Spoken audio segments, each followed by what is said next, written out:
گزارے کیسے زندگی، آؤ علماء سے پوچھ لیں، آئے جو مشکل پیش کوئی، آؤ علماء سے پوچھ لیں۔ الحمد للہ رب العالمین، والصلاة والسلام على سید المرسلین، اما بعد فاعوذ باللہ من الشیطان الرجیم، بسم اللہ الرحمن الرحیم، الصلاة والسلام علیک یا رسول اللہ وعلى آلك وأصحابك يا حبيب الله، الصلاة والسلام عليك يا نبي الله وعلى آلك وأصحابك يا نور الله، نويت سنة الاعتكاف۔ پیارے آقا صلی اللہ تعالی علیہ وآلہ وسلم کا فرمان مبارک عظمت عالی شان ہے، تم اپنی مجلسوں کو مجھ پر درود پڑھ کر آراستہ کرو کہ تمہارا مجھ پر درود پڑھنا قیامت کے دن تمہارے لیے نور ہوگا۔ صلو علی الحبیب صلی اللہ تعالی علی محمد صلی اللہ علیہ وسلم۔ میٹھے میٹھے اسلام بھائیوں اور مدنی چینل کے ناظرین، الحمدللہ فرض علوم کورس کا سلسلہ ہے اور متعدد بیانات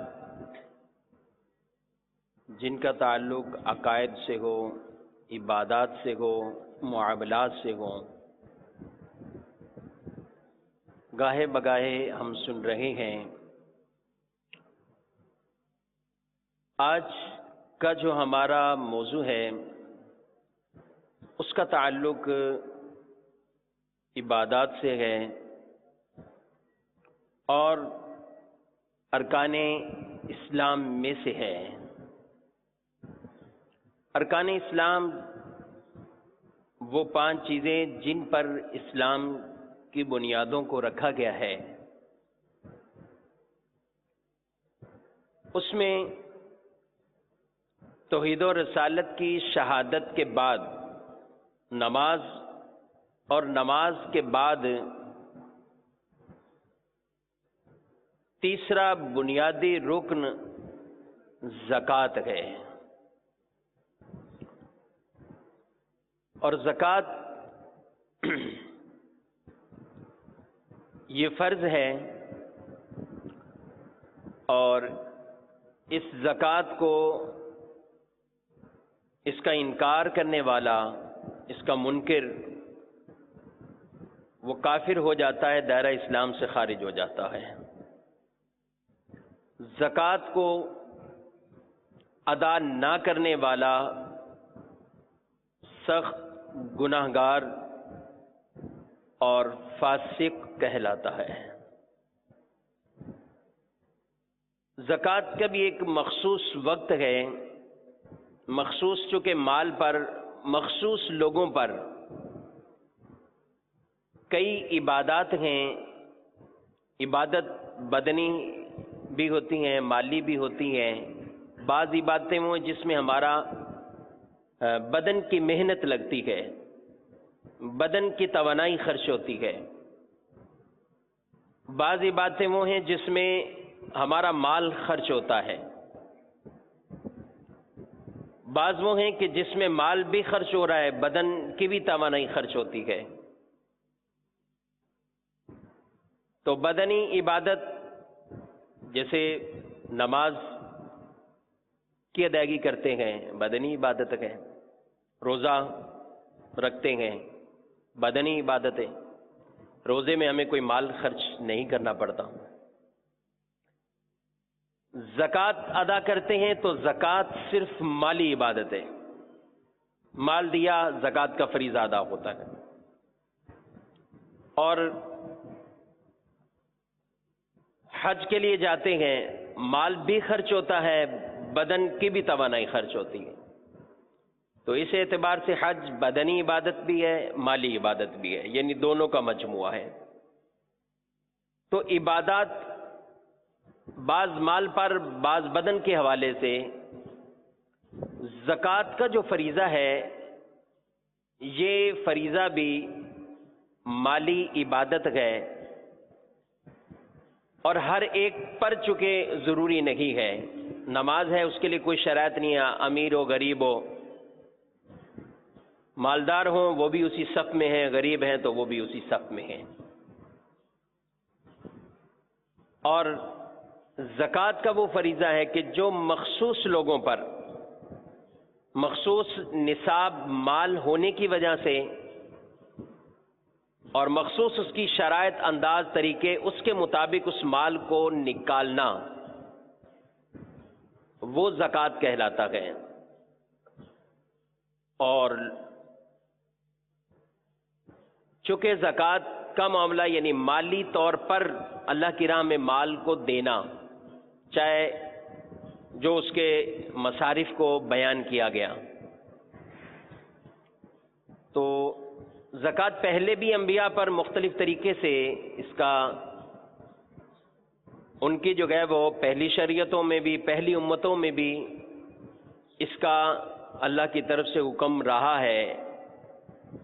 اور رب تعالی زکوٰۃ کا جو حکم ارشاد فرما رہا ہے اس میں ایک یہ ہے، فائدہ یہ حاصل ہوتا ہے کہ زکوٰۃ دینے سے، کیونکہ زکوٰۃ ہمارے مال کا میل ہوتا ہے، اس سے ہمارا مال بھی پاک ہوتا ہے، ہمارے اپنے بھی بدن بھی پاک ہوتے ہیں زکوٰۃ کی ادائیگی کرنے سے۔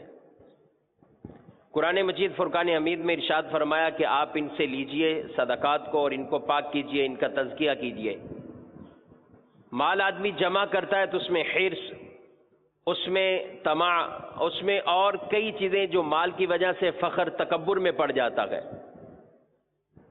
تو مال کو خرچ کرنے کا حکم دیا تاکہ یہ مال کو دوسروں کو دے کر، خرچ کر کے، فقراء کی مدد کر کے، اس کے اندر آدمی کے اندر اچھی صفات پیدا ہوں، سخاوت کی صفت پیدا ہو، آدمی کے اندر جو ہے وہ یہ حرص کی کمی رہے، کئی اور اس کے فوائد۔ اور پھر غریبوں کا چونکہ حق اس سے ساتھ متعلق ہوتا ہے، یہ دیتے ہیں جن سے ان کا گزر بسر چلتا ہے، تو بہت سی حکمتیں ہیں زکوٰۃ کے فرض کیے جانے میں بھی۔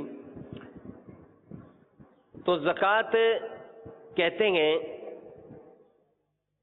یعنی اس کا لغوی معنی ہوا پاکیزگی کا بھی معنی ہے، کہ یہ اپنے آپ کو بھی پاکیزہ کرتا ہے، آدمی کے نفس کو بھی پاکیزہ کرتا ہے، اس کے مال کو بھی پاکیزہ اور صاف ستھرا کر دیتا ہے۔ اور اصطلاحاً یعنی شرعی اعتبار سے زکوٰۃ کہتے ہیں کہ اللہ کے لیے مال کے ایک حصے کو جو شریعت مطہرہ نے مقرر فرمایا ہے، اسے شریعت مطہرہ کے ہی بتائے ہوئے لوگوں کو، مستحق افراد کو وہ مال پہنچانا، یہ زکوٰۃ کہلاتا ہے۔ زکوٰۃ کی بہت سی زکوٰۃ میں نہ دینے کی وعیدیں ہیں، دینے کے بہت فضائل ہیں، اور چونکہ ایک اللہ کا فرض ہے اللہ کی طرف سے۔ آج کا ہمارے اس بیان کا جو سلسلہ رہے گا تو اس میں فضائل یا وعیدوں کا ذکر ہونا یہ نہیں ہوگا، ہم مسائل کے حوالے سے، احکام کے حوالے سے ان چیزوں کو سننے کی کوشش کریں گے،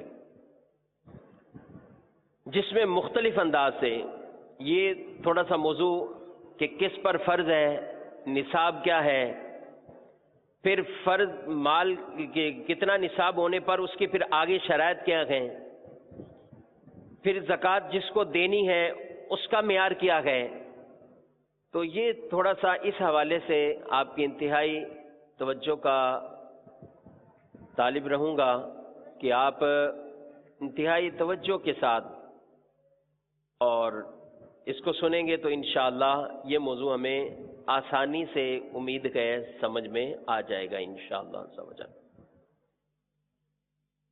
تو اس لیے تمام اسلامی بھائی کوشش کریں کہ ساتھ ساتھ لکھتے بھی رہیں اور توجہ اس بات کی طرف جو ہے وہ پوری اپنی جو ہے وہ رکھیں انشاءاللہ۔ جو شرائط بیان کی جائیں گی اس کو ساتھ ساتھ اگر ہم لکھتے جائیں گے تو اس سے جو ہے وہ کافی فائدہ حاصل ہوگا۔ سب سے پہلی بات زکوٰۃ کے حوالے سے، زکوٰۃ کی چند شرائطیں، وہ شرائط کہ زکوٰۃ لازم کس پر ہوتی ہے،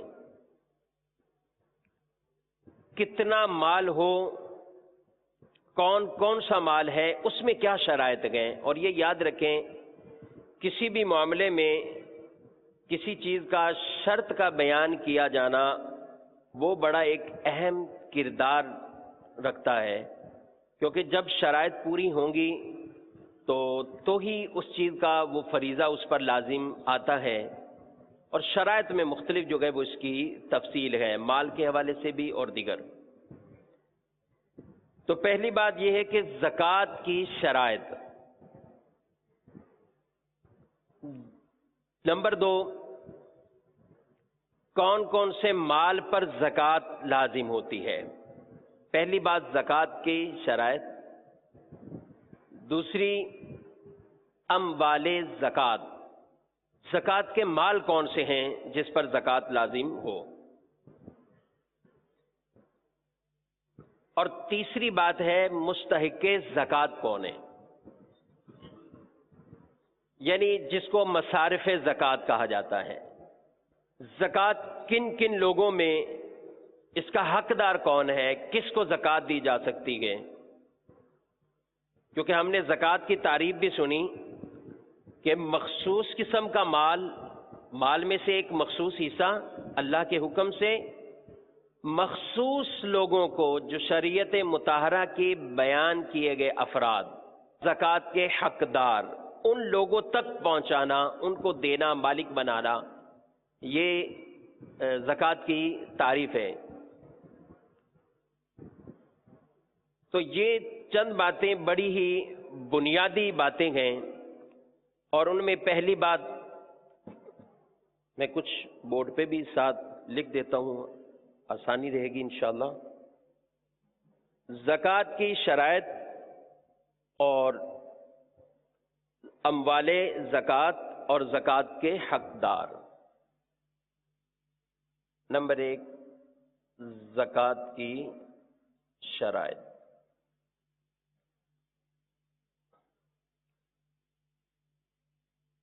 زکوٰۃ کی شرائط۔ نمبر 2، دوسرا نمبر کیا تھا؟ اموال زکوٰۃ، ماشاءاللہ، اموال زکوٰۃ۔ نمبر 3،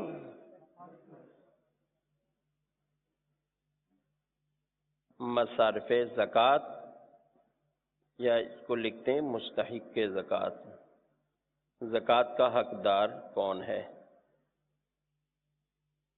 اور آگے پھر اس کے بہت سے مسائل، متفرق مسائل ہوں گے۔ یہ 3 اہم باتیں ہیں زکوٰۃ کا ٹاپک، یہ مضمون، یہ موضوع سمجھنے کے لیے، اور انتہائی ضروری ہے یہ باتیں کہ ہمیں یہ پتہ ہو کہ زکوٰۃ کی شرائط کیا ہیں، کیونکہ آدمی اسی سے اپنے اوپر یہ حساب کرے گا کہ میں شریعت کی اس کیٹیگری میں آتا ہوں کہ میرے اوپر زکوٰۃ لازم ہو۔ پھر وہ مال کون کون سے ہیں، اور پھر آگے دینی کیا ہے۔ ایک ہے زکوٰۃ لازم کب ہو رہی ہے، زکوٰۃ کن کن مالوں پر لازم ہوگی، اور جب دیں گے تو زکوٰۃ کس کو دیں گے، کیسے دیں گے کہ ہماری زکوٰۃ ادا ہو جائے۔ تو پہلی بات زکوٰۃ کی شرائط۔ اب اس میں پھر اور مزید تفصیل ہے زکوٰۃ کی شرائط میں، چند باتیں یہ عرض کرتا ہوں، اس کو آپ تحریر کرتے جائیے گا۔ زکوٰۃ کی عمومی شرائط، زکوٰۃ کی عمومی شرائط، یعنی زکوٰۃ کی شرائط میں سے بھی تفصیل ہے۔ پہلی بات زکوٰۃ کی عمومی شرائط، یعنی آپ اس کو لے لیجئے زکوٰۃ کی۔ اب اس کے کچھ پوائنٹ ہیں۔ زکوٰۃ کی عمومی شرائط،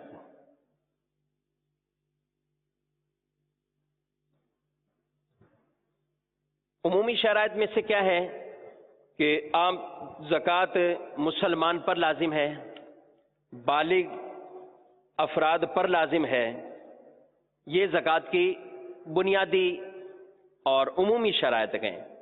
مسلمان ہے، بالغ ہے، عاقل ہے، عقل مند ہے، یعنی پاگل، مجنون اور جن کی تفصیل یہ فقہا نے بیان کی کہ وہ ان کو جو ہے وہ جنون ان کے سال کو گھیر لیتا ہے، اور یا اس میں یہ ہے کہ اول اور آخر، ابتدا اور انتہا، سال کا شروع ہونا اور آخر ہونا، یہ تو صحیح رہتے ہیں، بیچ میں کئی عرصے تک جو ہے وہ جنون رہتا ہے، تو اس کو بھی یہ نہیں کہیں گے کہ اس پر لازم نہیں ہے، اس پر لازم ہوگی۔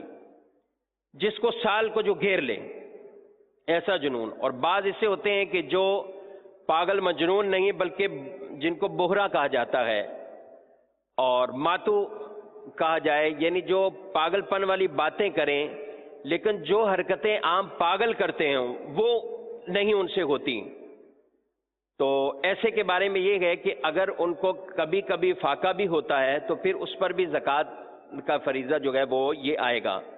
تو ایسے افراد کی کنڈیشن کے لیے مطلقاً ہم نہیں کہہ سکتے، کیونکہ وہ بھی مال کا تو مالک ہوتا ہے، بعض کئی مال کے مالک ہوتے ہیں اور ذہنی طور پر مفلوج ہو جاتے گئے، تو اس کے لیے انفرادی طور پر ہی کسی کے ساتھ یہ مسئلہ ہو تو وہ انفرادی طور پر ہی اس کے بارے میں رہنمائی حاصل کریں، اور بعض پوچھتے بھی ہیں جس سے تفصیل لینے کے بعد پتہ چلتا ہے کہ ان پر زکوٰۃ لازم آتی ہے، کیونکہ اس میں یہ تفصیل ضروری ہے کب کب اس کو افاقہ ہوتا ہے، صحیح حالت میں آ جاتا ہے، کب کب پاگل پن میں چلا جاتا ہے، تو یہ اس کی کچھ تفصیل ہے، ڈیٹیل ہے۔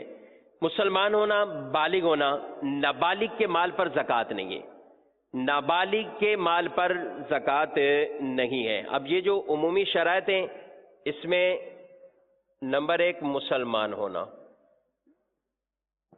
نمبر 2 بالغ ہونا، یعنی نابالغ پر نہیں ہے، نمبر 3 عاقل ہونا۔ نابالغ اگرچہ کتنے بھی مال کا مالک ہو، آپ کہیں گے کہ نابالغ کیسے مال کا مالک ہوگا؟ نابالغ بھی کئی اعتبار سے مال کا مالک ہو سکتا ہے۔ نابالغ کو وراثت میں مل گیا، بہت سا مال مل گیا، ابھی ہے نابالغی کے اندر اور والد کا انتقال ہو گیا، اس نے مال چھوڑا تو اس کے کثیر مال اس کے پاس آ گیا، اور وہ مال بھی ایسے اموال زکوٰۃ میں سے ہے۔ اسی طرح اس کو تحفے میں آ گیا، گفٹ مل گیا، بچوں کو گفٹ ملتے ہی رہتے ہیں، مال بھی ملتا رہتا ہے، تو نابالغ اگرچہ کروڑوں کا مالک ہو جائے، نہ نابالغ پر زکوٰۃ ہے، نہ نابالغ کی طرف سے اس کے والد پر زکوٰۃ بنتی ہے، یعنی یہ بھی نہیں ہے کہ نابالغ پر زکوٰۃ نہیں تو اس کا والد زکوٰۃ دے، ایسا بھی نہیں ہے، یعنی نابالغ کے بال پر جو ہے وہ زکوٰۃ نہیں ہے۔ نمبر 4 آزاد ہونا۔ پہلے جو غلامی کا دور چلتا تھا اور غلام باقاعدہ ہوا کرتے تھے، تو غلام کا چونکہ مال اپنا مال نہیں ہوتا، وہ مال اگر جو اس کے پاس بھی ہے تو وہ اس کے آقا کا مال کہلاتا ہے، تو وہ مال کا جب مالک ہی نہیں ہے تو اس پہ زکوٰۃ کا معاملہ بھی نہیں ہے۔ لیکن آج کل کے حساب سے یعنی اب وہ غلامی کا اس طرح کا دور نہیں ہے، اس طرح کے غلامی کے سلسلے نہیں ہیں۔ نمبر 5 اس میں کہ بقدر نصاب مال ہونا۔ نمبر 5 بقدر نصاب مال ہونا، اس پہ انشاءاللہ گفتگو کریں گے، یہ پورے الگ سے ہیں۔ اور نمبر 6 پورے طور پر مال کا مالک ہونا، یعنی اس کے پورے طور پر اس کے قابض ہو، قبضے میں ہو۔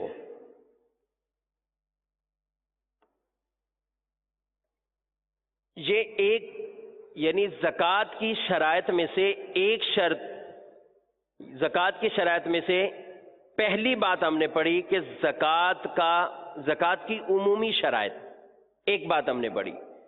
اس میں ہمیں زکوٰۃ کی شرائط میں سے کل جو ہے وہ 5 باتیں سمجھنی ہیں، جس کے حوالے سے زکوٰۃ کی شرائط ہماری مکمل ہوگی۔ پہلی بات زکوٰۃ کی عمومی شرائط، زکوٰۃ کی۔ نمبر 2 اس کے اندر ہے نصاب، نمبر 2 نصاب۔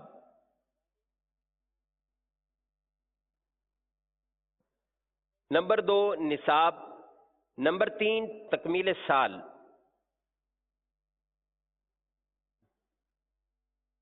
نمبر 3 تکمیل سال، یعنی سال کا مکمل ہونا، سال کا مکمل ہونا۔ نمبر 4 نصاب کا حاجت اصلیہ سے فارغ ہونا۔ نمبر 4 کیا ہے؟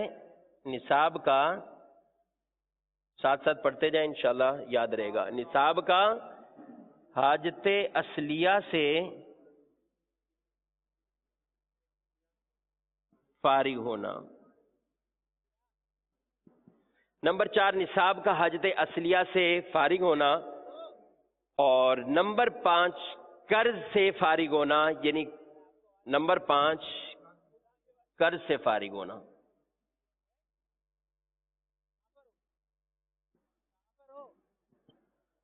قرض سے فارغ ہونا، تو اس کے اوپر ہم یہ باتیں سمجھیں گے 5 تک۔ تو پہلی چیز ہم نے سمجھ لی گویا زکوٰۃ کی شرائط۔ ابھی 2 ہماری اور باقی رہیں گی۔ زکوٰۃ کی شرائط کیا ہیں؟ اس کے اندر آئیں گے زکوٰۃ کی شرائط 5 ہیں اس اعتبار سے۔ زکوٰۃ کی عمومی شرائط، نمبر 2 نصاب، نمبر 3 تکمیل سال، نمبر 4 نصاب کا حاجت اصلیہ سے فارغ ہونا، نمبر 5 قرض سے فارغ ہونا۔ اب یہ جو پہلی شق تھی، پہلا نمبر تھا زکوٰۃ کی عمومی شرائط، اس کے اندر ہم نے یہ سمجھا مسلمان ہونا، بالغ ہونا، عاقل ہونا، آزاد ہونا، بقدر نصاب مال ہونا، پورے طور پر مال کا مالک ہونا۔ اب اس میں 5 نمبر آیا ہے بقدر نصاب مال ہونا، تو یہ پوری تفصیل ہے، اس کو اس لیے الگ سے بیان کیا۔ اور پھر اس کی مزید جو شرائط ہیں زکوٰۃ کی شرائط میں سے، سال پورا ایک تکمیل سال ہو جانا، سال کا گزر جانا، اور نمبر 4 اس کا نصاب کا حاجت اصلیہ سے فارغ ہونا، نمبر 5 قرض سے فارغ ہونا۔ یعنی کئی شرائط ہیں، ان کا خلاصتاً بیان کرنے کی، ان کو کم از کم الفاظ میں بیان کرنے کے اعتبار سے یہ اس کا نقشہ یوں بنایا ہے تاکہ عام فہم میں سمجھنے کے لیے کچھ آسانی ہو جائے۔ میں سمجھتا ہوں کہ یہ بات ایک طالب علم تو بہت جو عموماً ان درجوں میں باقاعدہ مدرسے میں پڑھتے ہیں تو وہ ان چیزوں کو زیادہ آسان اچھے طریقے سے سمجھ لیتے ہیں، لیکن آپ کے لیے یا ناظرین کے لیے یہ باتیں نہیں ہوں، لیکن اتنی بھی اس طرح بھی نہیں ہے کہ بالکل سمجھ میں ہی نہ آئے۔ اگر ہم توجہ کریں گے تو انشاءاللہ، اور یہ ہماری ذمہ داری بنتی ہے۔ آپ نماز پڑھتے ہیں تو نماز کے لیے بھی تو کئی شرائط ہیں، نماز جو ہے وہ بھی مسلمان پر فرض ہے۔ نماز کی شرائط ہیں، نماز کی شرائط میں بھی وقت کا خیال بھی رکھنا ہے، طہارت کا خیال بھی رکھنا ہے، نماز جس جگہ پڑھ رہے ہیں اس کا خیال، پاکی کا خیال رکھنا ہے، بدن کے کپڑوں کا رکھنا ہے، کئی چیزیں نماز کے اندر، یعنی اتنے مسائل گئے کہ جو نماز کے بارے میں تو ایک مسلمان کی ذمہ داری، جب نماز کے لیے ہم یہ سمجھتے ہیں اتنی چیزیں موجود ہیں اور یہ ہمیں سمجھنا ضروری ہے۔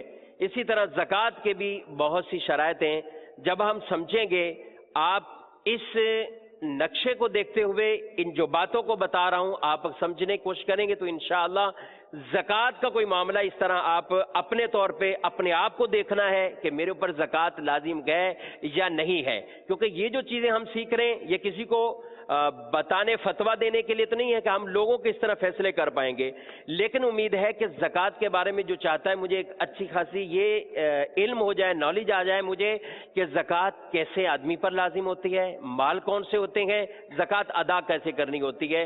تو انشاءاللہ آپ اس مضمون کو بہت اچھی طرح امید ہے انشاءاللہ ہمیں سمجھنے میں کافی جو ہے وہ کامیابی حاصل ہوگی انشاءاللہ۔ تو یہ امید کروں گا کہ یہ آپ نے لکھ لیے ہوں گے، یہ جو اس کی شرائط وغیرہ بیان کی گئے۔ اب پہلی شرط ہم نے زکوٰۃ کی عمومی شرائط وہ پڑھی، دوسری زکوٰۃ کے نصاب، زکوٰۃ کے، اور سب سے اہم بات اگر پوچھی جائے، سب سے اہم بات زکوٰۃ کے حوالے سے، ساری اہم ہیں، مسائل اہم ہی اہم ہیں، لیکن جو ہمیں بنیادی بات سمجھنی ہے وہ نصاب کو سمجھنا ہے، اور اس کے ساتھ ساتھ اہم بات ملتی ہوئی تکمیل سال ہے، سال کا مکمل ہونا، اس کو ہم نے سمجھنا ہے۔ تو پہلی بات اس کی وہ زکوٰۃ کی عمومی شرائط پڑی، دوسری ہے نصاب، دوسری ہے نصاب۔ نصاب کے حوالے سے کہ زکوٰۃ کے لیے نصاب کتنا نصاب ہونا چاہیے، تو اب زکوٰۃ کا نصاب نمبر 1، یعنی یہ شرائط در شرائط ہیں، اس لیے کہہ رہا ہوں کہ تمام توجہ کے ساتھ اس چیز کو جو ہے وہ دیکھتے رہیں۔ نصاب میں پہلی بات 7.5 تولے سونا، 7.5 تولے سونا، 7.5 تولے سونا۔ نمبر 2 52.5 تولے چاندی، 52.5 تولے چاندی۔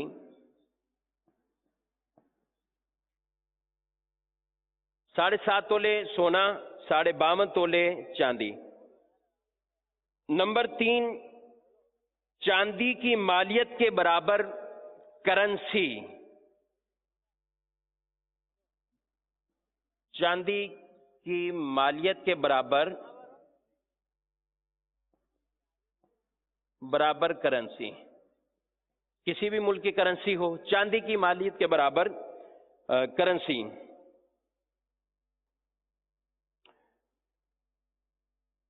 کرنسی ہو، پرائز بانڈ ہو،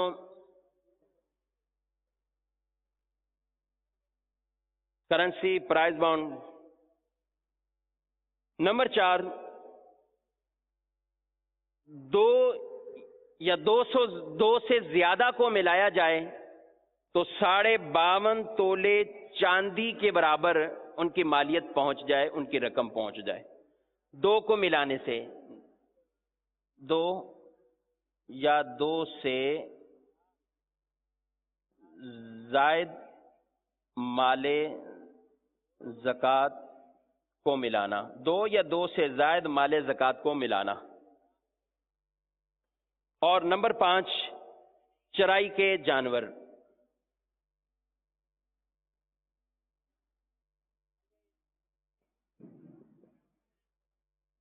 اتنی اہم بات ہے یہ، اور اہم ترین، یعنی زکوٰۃ کے موضوع کی جان کیا ہے تو یہ کہہ سکتے ہیں ہم، زکوٰۃ کے موضوع کی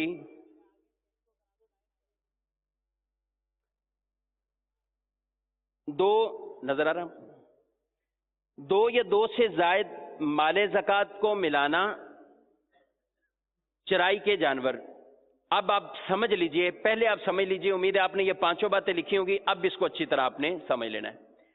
نمبر 1 7.5 تولے سونا، نمبر 2 52.5 تولے چاندی۔ 7.5 تولے سونا مسئلہ ہی کلیئر، نصاب ہے، یہ کیا ہے؟ نصاب ہے۔ 52.5 تولے چاندی ہے، نصاب ہے۔ لیکن جو عموماً مسئلہ درپیش ہوتا ہے وہ اب مختلف مال ہیں، کسی کے پاس سونا ہوگا، چاندی ہوگی، اور سونا ہے یا چاندی ہے، یا اس کے پاس پیسہ ہے، روپیہ ہے، کرنسی ہے، پرائز بانڈ ہے، کوئی سے بھی اس طرح مال اس کے پاس ہے۔ اور تو ایسی صورتحال میں سونا ہے، زیور سونا اس کے پاس، تو اس کا نصاب شریعت نے بیان کر دیا 7.5 تولے سونا. چاندی ہے تو چاندی کا بیان کر دیا 52 تولے چاندی ہے. تیسری بات ہے کہ پیسہ ہے. پیسہ نہ سونا ہے نہ چاندی ہے، پاکستانی روپے ہیں، کسی ملک کی کرنسی ہے، پرائز بونڈ ہے. تو اب کیا کیا جائے؟ تو اب اس کو دیکھیں گے کہ یہ جو پیسہ ہے، روپے ہیں، یا یہ اس کے پاس کرنسی ہے کسی ملک کی، تو یہ کرنسی کی مالیت چاندی کے برابر پہنچ رہی کہ نہیں پہنچ رہی؟ چاندی کے برابر پہنچ رہی کہ یعنی اب اس کو یہ سونے کی طرف نہیں لے کے جائیں گے، مالیت کو سونے کی طرف نہیں لے کے جائیں گے. تیسری شک آ جائے گی کہ چاندی کے برابر اس کے پاس پیسہ اتنا ہے، رقم اتنی ہے کہ وہ 52 تولے چاندی کے برابر پہنچ رہی ہو کہ نہ پہنچ رہی ہو. پرائز بونڈ اتنے ہیں. اب چوتھی بات کہ بھئی نہ پیسہ ہے اتنا، کچھ پیسے ہیں، کرنسی ہے، کچھ پرائز بونڈ ہیں، کچھ چاندی ہے اور کچھ سونا ہے. نہ سونا اتنا کہ اس پہ زکوٰۃ لازم ہو سکے، نہ چاندی اتنی کہ اس پہ زکوٰۃ لازم ہو سکے، نہ پیسے اتنے ہیں کہ وہ 52 تولے چاندی کو پہنچتے گئے، لیکن ہیں تھوڑے تھوڑے ساری چیزیں. تو جب یہ ساری چیزیں جس پر شریعت کی طرف سے زکوٰۃ کے جو مال شمار کیے جاتے گئے، سونا، چاندی، کرنسی، پرائز بونڈ، یہ جب چیزیں اس کے پاس موجود ہیں لیکن کوئی بھی اتنی نہیں ہے کہ وہ خود نصاب کو پہنچ رہی ہے، تو اب ان کو ملا دیں گے. اب ان کو سب کو آپس میں ملا دیں گے. اب نمبر 4 کی طرف ہم جائیں گے. 2 یا 2 سے زیادہ کو ملانے سے چاندی کے برابر ہو جائے. 2 یا 2 سے زیادہ کو ملانے سے 52 تولے چاندی کے برابر اس کی مالیت، ان کی جو ہے وہ مالیت پہنچ جاتی ہو، تو ایسے کو بھی کہیں گے کہ اس کے پاس نصاب آ گیا. ایسے کو بھی کہیں گے اس کے پاس نصاب آ گیا.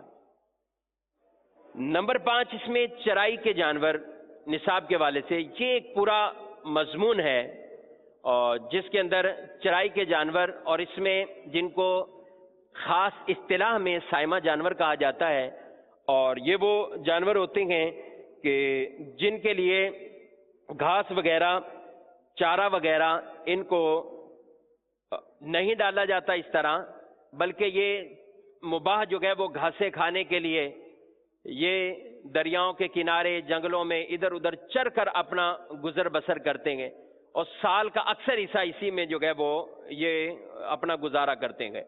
یعنی یہ چر کر ہی کھاتے پیتے ہیں، اور یہی ان کا، یعنی اس میں مالک کی طرف سے یہ نہیں ہے کہ ان کے لیے چارہ آ رہا ہے، ان کے لیے گھاس آ رہا ہے، ان کے لیے خرید رہا ہے، یا اپنا اگا کر ان کے لیے کاٹ کر جو ہے وہ یہ لا رہا ہے. تو یہ چیزیں نہیں ہیں، بلکہ دیکھا ہو گاؤں دیہاتوں میں یا سنا ہوگا آپ نے کہ ان کے کئی مال ایسے ہوتے ہیں کہ جن کو وہ چھوڑ دیتے ہیں، اور عام ہی وہ جا کر میدانوں میں جا کر، جنگلوں میں جا کر، دریاؤں میں، دریاؤں کے کناروں میں ادھر ادھر وہ جا کر جو ہے وہ گھاس چر کر اپنا کھانا پینا ان کا سلسلہ جو ہے وہ ہوتا ہے. تو وہ چرائی کے جانور مراد گئے، اور اس کی بھی پھر تعداد ہے کہ اس کے اندر بکریاں اتنی تعداد میں ہوں، گائیں ہیں تو اتنی تعداد میں ہوں، تو زکوٰۃ اونٹ کے حوالے سے الگ نصاب گئے.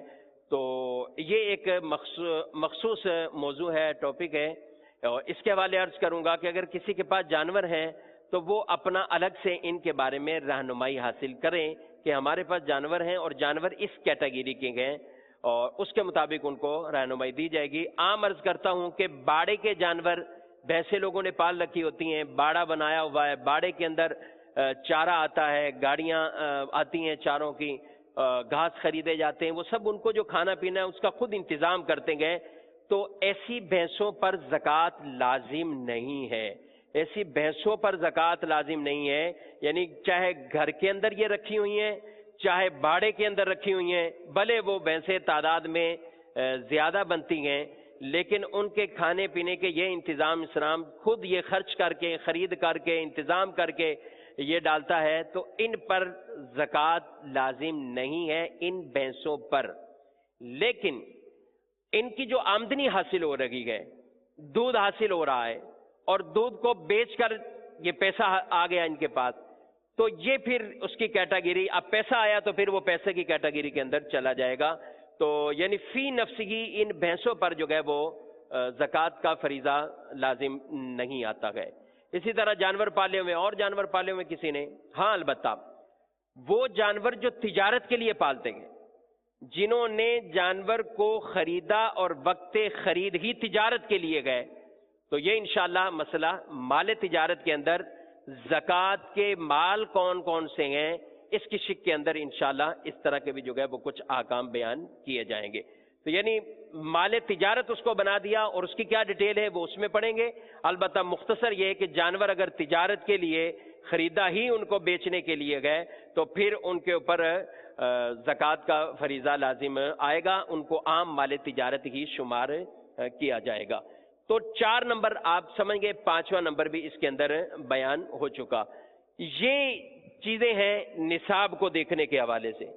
جس نے اس کے بارے میں پوری جو ہے وہ معلومات اس کو حاصل ہو گئی.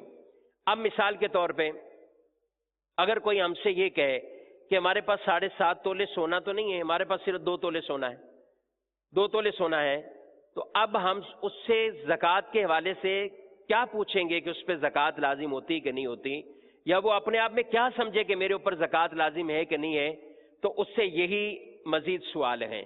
سونا اس کے پاس 2 تولے ہے، 2 تولے نصاب نہیں ہے، 2 تولے سونے کا نصاب نہیں ہے، اگرچہ سونے کی قیمت 52.5 تولے چاندی کے اوپر جا رہی ہے. 2 تولے سونا کی قیمت، 3 تولے سونا کی قیمت، 4 6 تولے ہیں، 7 تولے گئے، 7.5 تولے سے کم ہے جتنا بھی سونا ہے. تو یہ سونے کا نصاب نہیں ہوا. اب ہم اس سے ایک بات اور جو ہے وہ مزید پوچھیں گے، اس کے پاس چاندی بھی ہے کہ نہیں ہے؟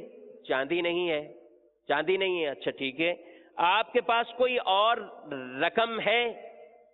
تو رقم ہو تو پھر کیا کریں گے، اس کو ہم آپس میں دونوں کو ملائیں گے.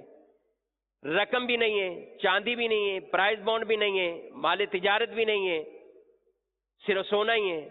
تو اگر صرف سونا ہے اس کے پاس، وہ چاہے 4 تولے ہے، 5 تولے گئے، ان کی کتنی بھی مالیت 52.5 تولے چاندی کی سے کراس کر گئی، اس پر زکوٰۃ لازم نہیں ہوگی، کیونکہ اس کا نصاب پورا نہیں. امید ہے سمجھ رہے ہوں گے آپ بات. اس کا نصاب پورا نہیں ہے تو اس پہ زکوٰۃ بھی لازم نہیں ہے. لیکن کب لازم نہیں ہوئی؟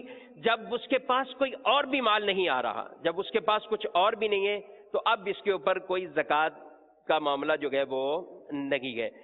ہاں البتہ عمومی جو صورتحال ہوتی ہے، 1 تولہ سونا ہے، اب 1 تولہ سونا ہے، اس کے ساتھ کچھ چاندی بھی ہے، انگوٹھیاں بنائی ہوئی ہیں، کچھ ایسی چیزیں چاندی بھی ہے یا نہیں ہے، ملکیت میں چاندی ہے اس کی. چاندی اور سونے دونوں کو ہم ملا دیں گے. اب وہ سونے کی ہم نے رقم نکالی تو وہ بن گئی بالفرض جو ہے وہ 45,000 روپے. ساتھ چاندی کی نکالی تو وہ 1,000 بن گئی. چاندی اور سونے دونوں کو ملا لے تو کل 46,000 بن گئے. اب ہم آئیں اس طرف کہ 52.5 تولے چاندی کی رقم کیا بنتی گئے، تو وہ آج کے دور میں، آج کے حساب سے تقریباً 700 کے قریب 600 کچھ روپے تولہ چاندی چل رہی ہے. تو ایک اندازہ ایک عام جس کو تقریباً کہنے کے 35,000 روپے بنتے ہیں. تو 35,000 روپے بن گئے، اور اس کے پاس جو چیزیں تھیں وہ ملائیں تو وہ کتنے کی بنی تھیں؟ تو اس کا مطلب یہ نصاب ہو گیا، یہ نصاب ہو گیا. تو یہ باتیں سمجھنا بہت ضروری ہے. بہت سی ایسے بھی ناظرین بھی ہوتے ہیں، حاضرین میں سے بھی ایسے ہوں گے، اور بالخصوص خواتین اسلامی بہنیں جن کے بعد 2 تولے سونا، 3 تولے سونا، اب وہ کہتے ہیں کہ ہمارے پاس سونا ہے لیکن 7.5 تولے نہیں، اس لیے زکوٰۃ نہیں دیتے. لیکن دوسری شرائط کو نہیں دیکھتی. ان کے پاس مال بھی تو ہوگا، ان کے پاس پرائز بانڈ رکھے ہوں گے، ان کے پاس چاندی ہے. اگر چاندی نہیں ہے، مال نہیں ہے، پرائز بانڈ نہیں ہے، ٹھیک ہے، جو دیگر مال تجارت بھی نہیں ہے، تو ہم یہی کہیں گے کہ آپ کا نصاب پورا نہیں ہے. لیکن اگر یہ چیزیں ہوئیں تو اب اس کا نصاب پورا کہلائے گا. اگر دوسری چیزیں ہوئیں اور ان دونوں کو ملائیں اور وہ نصاب کو پہنچ جائے، بالفرض کسی کے پاس کچھ ہے، مثلا 5,000 روپے رکھے ہوئے ہیں، 5,000 رکھے ہوئے ہیں، 5,000 پرائز بانڈ کے رکھے ہوئے ہیں، 5 اور 5 ملائے تو یہ بن گئے 10,000 روپے. 2-4 تولے اس کے پاس چاندی ہے، اس کی رقم ہم ملائیں تو 15,000 روپے بن گئی. اس کے پاس جو ہے وہ بہت ہی ہلکی کوئی سونے کی چیز ہے جس کی خود مالیت جو ہے وہ 5,000 یا 10,000 بنتی ہے، 25,000 بن گئے. یعنی ہم نے ٹوٹل سب کو ملایا، لیکن پھر بھی ان کی مالیت 52.5 تولے پر نہیں پہنچ رہی. 52.5 تولے چاندی کی مالیت کے برابر نہیں پہنچ رہی. تو اب بھلے اتنی چیزیں ہیں پھر بھی اس کا نصاب نہیں ہوا، اور وہ ابھی بے نصاب ہے. یعنی جو شریعت کے لیے اس کا نصاب بیان کیا گیا ہے وہ اس کا نصاب پورا نہیں ہوگا. تو یہ باتیں امید ہے کہ یعنی سب سے اہم بات زکوٰۃ کے حوالے سے نصاب کی ہے، اور اس کو سمجھنا، اس کو یاد رکھنا یہ بہت ہی اہم ہے اور بہت ہی ضروری ہے. دوسری بات، نصاب تو آ گیا، اب یہ ہے کہ نصاب پر تکمیل سال کیا ہے؟ تکمیل سال کا مطلب سال کا گزر جانا، سال کا مکمل ہو جانا، سال کا گزر جانا. نصاب کسی کے پاس آتا ہے. اب ایک شرط اور ہے زکوٰۃ کے لیے، یعنی صاحب نصاب تو یہ ہو گیا شخص، اب دیکھا جائے گا کہ اس کا نصاب کب تک جو ہے سال اس پر گزر رہا ہے یا نہیں گزر رہا، اور اس کو زکوٰۃ کب دینی ہے. یہ بات بہت اہم ہے، بہت اہم ہے. اور میں سمجھتا ہوں کہ کئی ایسے افراد ہیں جو سالوں سال سے زکوٰۃ دے رہے ہیں، سالوں سال سے زکوٰۃ دے رہے ہیں، لیکن یہ والی بنیادی ایک بات کو نہ سمجھنے کی وجہ سے وہ عموماً ہر سال ہی گناہگار ہو رہے ہوتے ہیں، ہر سال ہی گناہگار ہوتے ہیں. اس لیے کہ زکوٰۃ کی شرائط میں سے ایک تو نصاب پورا ہوا، ایک سال گزر گیا، تو ہمیں وہ تاریخ، وہ دن یاد رکھنا ضروری ہے جب نصاب ہمارے اوپر شروع ہوا. اب کسی پر بالفرض 5 رجب المرجب اس کے پاس مال آیا، ایک آدمی غریب ہے، کچھ بھی نہیں تھا اس کے پاس، وہ کمانے شروع کیا، 10,000 آئے، 15,000 آئے، اس نے جمع کرتا رہا. ابھی تو سال شروع نہیں ہوا، کماتے ہی صاحب نصاب تو وہ نہیں بنا، کماتے ہی صاحب نصاب نہیں بنے گا، سال اس کا شروع بھی نہیں ہوگا. جب اس کے پاس اتنی مالیت کے برابر رقم آ جائے، یا سونا چاندی یا کچھ بھی یہ جو چیزیں بیان کی گئیں اس کے برابر آ جائیں، کس کے برابر آ جائیں؟ 52.5 تولے چاندی. کسی نے محرم الحرام سے جاب کرنا شروع کی یا کچھ ذریعہ آمدنی اپنا حاصل کرنا شروع کیا، وہ کما رہا ہے، کماتے ہوئے کچھ سیونگ کر رہا ہے، 5,000 بچا رہا ہے، 4,000 2,000 بچاتا گیا. اب وہ رجب کی 5 تاریخ کو اس کے پاس 52.5 تولے چاندی کی مالیت کے برابر رقم آ جاتی ہے. تو اس 5 تاریخ کو کہیں گے کہ یہ شخص نصاب والا ہو گیا. اس 5 تاریخ کو کہیں گے یہ شخص نصاب والا. اب کیا ہے؟ اب اس پر 1 سال گزرے گا. اب یہ نصاب اس کا شروع، آج سے نصاب اس کا شروع. محرم سے نہیں کریں گے کہ یہ محرم سے کمانے لگ گیا، محرم سے شروع ہوگا، نہیں، اب اس کا سال شروع ہوا. جب سال شروع ہوگا اب دیکھیں یہ کیا کر رہا ہے. اب آگے چلتے گئے. اب یہی پیسے جو 35,000 اس کے پاس جمع ہوا تھا، کچھ ملتے 50 پہ پہنچ گئے بیچ میں. لیکن ہم اس کو کہیں گے کہ اس کا 5 رجب کو سال شروع، 5 رجب کو سال اس کا شروع ہو چکا. اب یہ معاملہ 50 تک پہنچ گیا، 60 تک پہنچ گیا، اوپر چلا گیا. پھر کوئی ایسا اچانک معاملہ ہوا کہ یہ نیچے آ گئے. 35,000 نصاب بنتا ہے تو اس کے پاس بچا ہی 20، اس کے پاس 15، 10 پہ آ گیا. نصاب پورا ختم نہیں ہو رہا، کلیئر نہیں ہو رہا بالکل کہ یہ سب کا سب ختم ہو گیا. کوئی ایسی آفت بھی بعض اوقات آ جاتی ہے کہ بالکل ہی ختم، الٹا اور قرضہ بھی آ گیا، سب آ گیا. تو اب یہ سال جو چل رہا تھا یہ سلسلہ رک جائے گا. اب پھر دوبارہ وہ شرط پوری ہونا اس میں دیکھی جائے گی. لیکن سال کے بیچ میں جو اتار چڑھاؤ آ رہا ہے اس کا اعتبار نہیں کیا جائے گا، یعنی یہ ہوتا جائے. اب آخر دیکھیں گے اس کا سال جو ہے وہ اب آخر میں جب یہ آ گیا. اگرچہ بعض اوقات یہ بھی ہوتا ہے کہ سال پورا ہونے میں 2-4 دن پہلے 5 رجب کو اس کا سال پورا ہو رہا ہے. اور یہ یاد رکھنا کیوں ضروری ہے؟ اس لیے ضروری ہے کہ اب 5 رجب کے حوالے سے یعنی اس کے پورے مال کا حساب کتاب رکھنا. مال تجارت ہے تو اس کا ریٹ وغیرہ، سونا چاندی ہے تو اس کا ریٹ، اس دن کا جو ہے جس دن اس کا سال پورا ہو رہا ہے یہ معتبر ہوگا، اس دن اس کا یہ اعتبار کیا جائے گا. اب جو لوگ اس چیز کا خیال نہیں رکھتے، لمبا جو ہے وہ چلاتے رہے، سال پورا ہو گیا، سال پورا ہونے کے بعد نہیں دیا، یاد رکھیں کہ جب سال گزر گیا اور یہ نصاب کی اس کیٹیگری میں ہے تو اب اس کو زکوٰۃ دینی ہوگی۔ جب اس کا نصاب شروع ہوا تھا تو یہ 35,000 روپے تھا، لیکن جب آئندہ وہ 5 رجب وہی دن جو ہے وہ، اور یہ اسلامی اعتبار سے ہوگا، عام وہ اعتبار نہیں کیا جائے گا، مارچ اپریل یہ اعتبار نہیں کیا جائے گا، اسلامی قمری سال ان کا اعتبار کیا جائے گا۔ اب یہ اس دن آئے جس دن اس کا تکمیل سال ہو رہا ہے، سال پورا ہو رہا ہے، تو یہی رقم 35,000 والی اب اس کے پاس 1,35,000 ہو چکے ہیں، تو زکوٰۃ کتنے پہ دے گا؟ یہ 1,35,000 پہ دے گا۔ زکوٰۃ کتنے پہ دے گا؟ یہ بات بہت غلط فہمی ہے لوگوں کے اندر کہ یہ مال تو ابھی 10 دن پہلے آیا تھا، بھائی یہ پیسہ تو میرے پاس 10 دن پہلے آیا تھا، یہ 2 مہینے پہلے ہوا تھا۔ تو وہ الگ الگ سال لکھتے رہتے ہیں زکوٰۃ سے بچنے کے لیے، زکوٰۃ نہ ادا کرنے کے لیے، تو یہ گناہگار ہوتے ہیں۔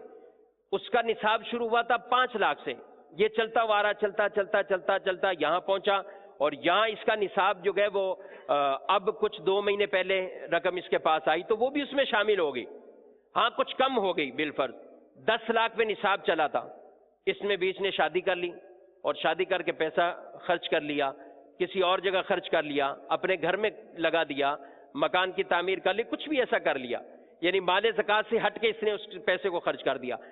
10 لاکھ پہ اس کا نصاب شروع ہوا تھا، اب 5 رجب آئندہ ہم نے دیکھا تو اس کے پاس صرف 1 لاکھ موجود ہے، تو زکوٰۃ کتنے کی دے گا؟ 1 لاکھ کی زکوٰۃ دے گا۔ اور اگر یہی 10 لاکھ پہ شروع ہوا تھا اور آئندہ سال جب اس کا وہ ڈیٹ آتی ہے تکمیل سال کے مکمل والی، اور یہی 10 لاکھ اس کے پاس 30 لاکھ پہ پہنچ گئے، تو زکوٰۃ کتنے پہ دے گا؟ ماشاءاللہ، زکوٰۃ 30 لاکھ پر اس کو ادا کرنی ہوگی۔ تو سال کے بیچ کا یہ اتار چڑھاؤ، اس کا اعتبار نہیں کیا جائے گا۔ ہاں، شریعت یہ بھی تو کہہ رہی ہے نا، یہ تو نہیں مطالبہ آپ سے کہ آپ نے نصاب کے 4 دن پہلے جو 20 لاکھ خرچ کر دیے گئے اس کی بھی زکوٰۃ دو، جبکہ اس کے اوپر 11 مہینے اور 11 مہینے 25 دن گزر چکے ہیں اس پر۔ شریعت یہ نہیں کہہ رہی اس پہ، کیوں؟ آپ نے سال کے دوران خرچ کیا ہے، کھا لیا پی لیا کچھ بھی کر لیا، آپ نے اس کو لگا دیا کسی طرف، تو یہ زکوٰۃ اس پر لازم نہیں۔ لیکن اگر کوئی مال آتا ہے تو جیسے کمی کی صورت میں زکوٰۃ لازم نہیں ہو رہی اس مال پر، تو مال آ رہا ہے تو اضافے کی صورت میں بھی دل کو بڑا رکھنا ہوگا، اور اللہ کی راہ میں یہ زکوٰۃ کا معاملہ جو ہے وہ صحیح طریقے سے اس کو جو ہے وہ ادا کرنا ہے۔ تو یہ بہت اہم بات، سال کا پورا ہونا کس طریقے سے، کس اعتبار سے، تو اس کا خیال رکھنا ہر آدمی پر ضروری ہے، ورنہ کئی معاملات کے اندر جو ہے وہ اس کے اندر یعنی دے کر بھی، زکوٰۃ دے کر بھی گناہگار ہوتے گئے۔ اب میں نے آپ کو مثال دی 5 رجب، یعنی اگر 1436 ہجری کے 5 رجب میں وہ صاحب نصاب ہوا ہے، اب اس کو تکمیل سال 1437 میں ہو گیا، اب اگر یہ چاہتا ہے کہ میں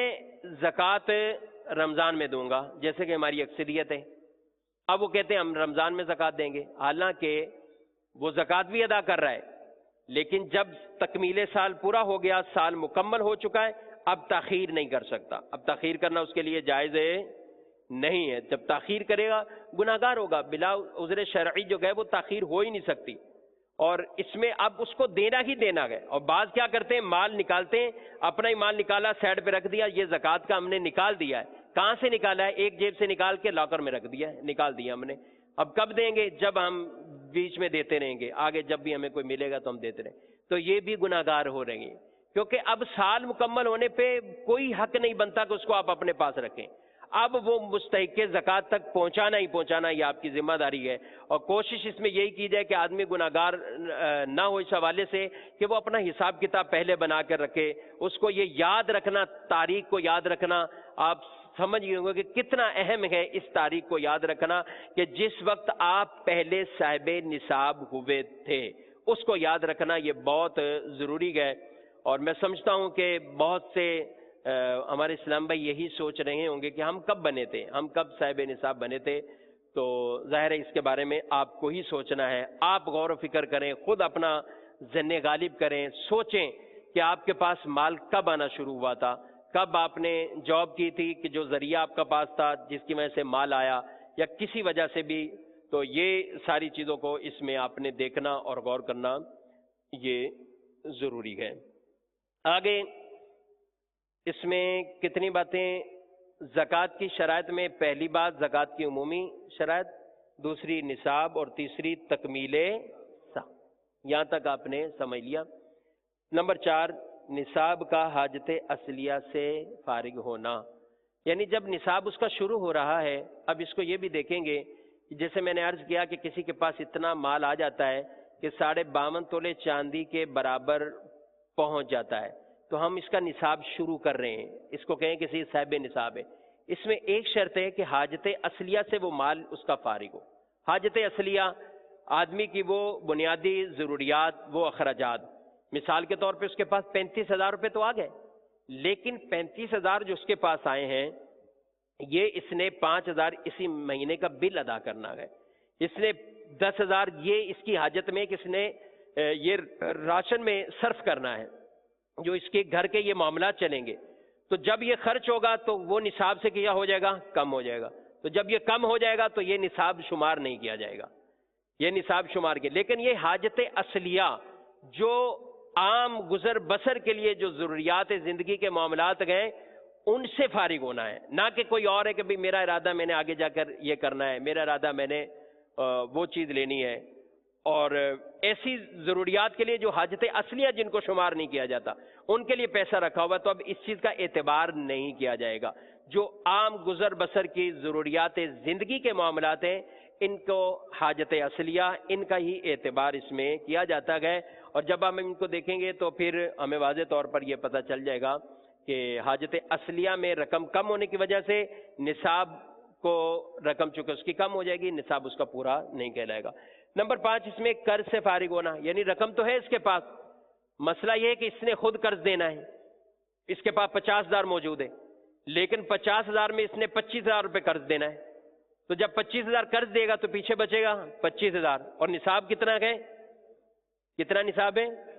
35۔ یہ مثال سمجھانے کے لیے، یہ سلسلہ ظاہر ہے ریپیٹ بھی چلے گا، اور آگے یہ سلسلے چلتے ہی رہتے ہیں، تو ایسی صورتحال میں ہم اس نصاب کو کنفرم نصاب نہیں شمار جو ہے وہ کر سکتے۔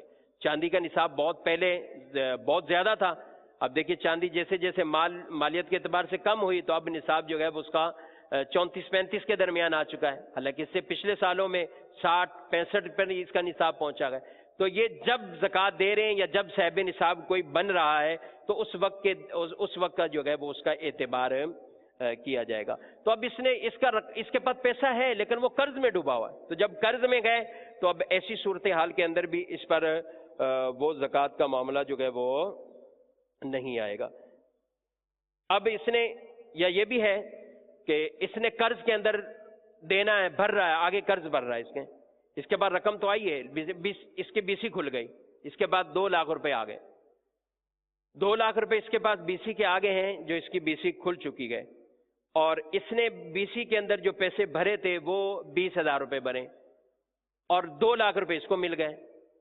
اب 2 لاکھ اس کو ملے ہیں تو 1,80,000 روپے لوگوں کا اس پر کیا ہے؟ ادھار قرض ہے یہ، تو یہ بھلے اس کے بعد 2 لاکھ ہیں لیکن اس کو صاحب نصاب اس اعتبار سے ہم نہیں کہیں گے، اس کا نصاب کا وہ دن بھی شروع نہیں ہوگا، سمجھ رہے آپ بات میری؟ اور اسی طرح اگر جو ہے وہ اس کی BC اس وقت کھلی ہے کہ جب اس نے جو اپنی بھری ہوئی BC تھی وہ نصاب کو پہنچ گئی، اب اس کے پاس مال صرف BC کا ہی مال آیا اور مال ہی نہیں ہے، یہ آیا اس کے پاس، تو وہ اس صورت میں پھر اس کا اعتبار نہیں کیا جائے گا، کیونکہ نصاب سے اوپر جتنا قرض ہے وہ پیسہ بھی اس کے پاس موجود ہے، تو قرض نکالنے کے بعد بقیہ کو دیکھیں تو نصاب پورا بچتا ہے، تو اب اس صورت میں اس آدمی کو صاحب نصاب جو ہے وہ کہا جائے گا۔ تو لہذا یہ باتیں جو ہے وہ سمجھنا بہت ضروری ہے۔ اس طرح سال چل رہا ہے، سال چلتے ہوئے جا رہے ہیں اور آگے جا کر اس کا جو ہے وہ نصاب بھی تھا، سب کچھ تھا، لیکن آگے قرض کے اندر ڈوب گیا، قرض کے اندر ایسا چلا گیا کہ 5 لاکھ پہ نصاب شروع ہوا، چلتا ہوا جا رہا تھا، آگے اس پر اچانک جو ہے وہ کوئی ایسا معاملہ ہے 10 لاکھ کا مقروض ہو گیا۔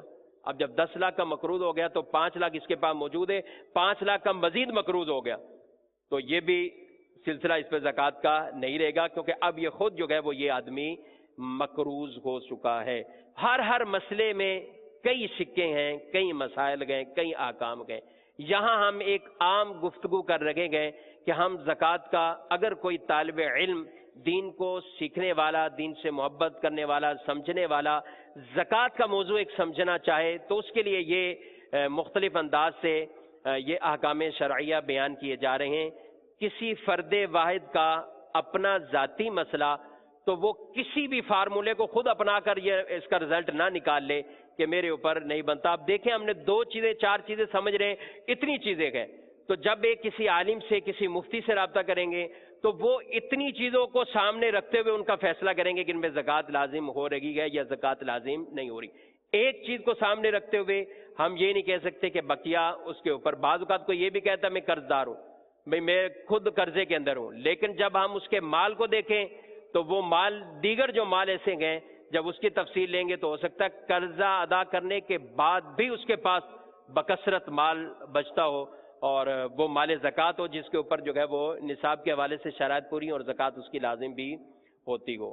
تو امید ہے انشاءاللہ یہ آپ جو ہے وہ، یعنی ہر بندہ یہ نہیں کہہ سکتا کہ قرض دار پر زکوٰۃ نہیں ہے، قرض دار پر بھی زکوٰۃ ہو سکتی ہے، اور وہ تب ہے کہ جب قرض کی رقم کے بعد، قرض اتارنے کے یہ سلسلے کے بعد، اس کے بعد نصاب بچ رہا ہے، پیسے موجود ہیں، تو وہ زکوٰۃ اس کی دے گا، اگرچہ وہ اپنا قرض واپس نہیں کر رہا، لیکن اپنی زکوٰۃ کے حوالے سے اس کو زکوٰۃ دینی ہوگی۔ تو یہ 2 بہت اہم باتیں، بہت ہی اہم باتیں ہیں۔ اللہ تعالی ہم سب کو درست سمجھ کر، درست طریقے سے اس پر عمل کرنے کی توفیق عطا فرمائے۔ صلو علی الحبیب صلی اللہ تعالی علی محمد صلی اللہ علیہ وآلہ وسلم۔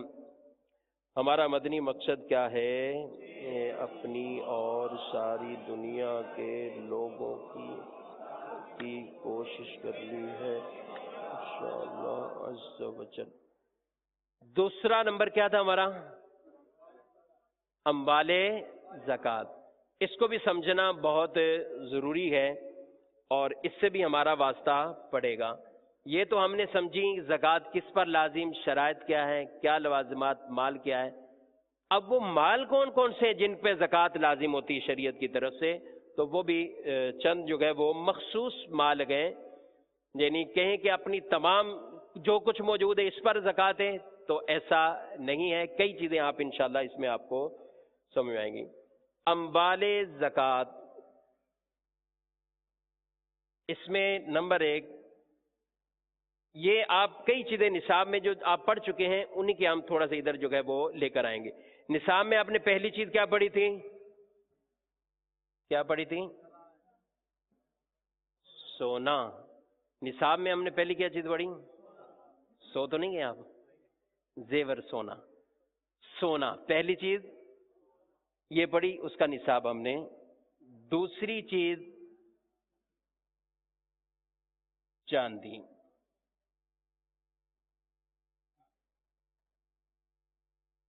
تیسری چیز ہے کرنسی۔ کرنسی چاہے وہ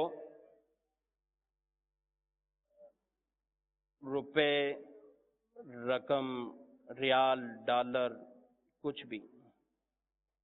نمبر 4 پرائز بانڈ۔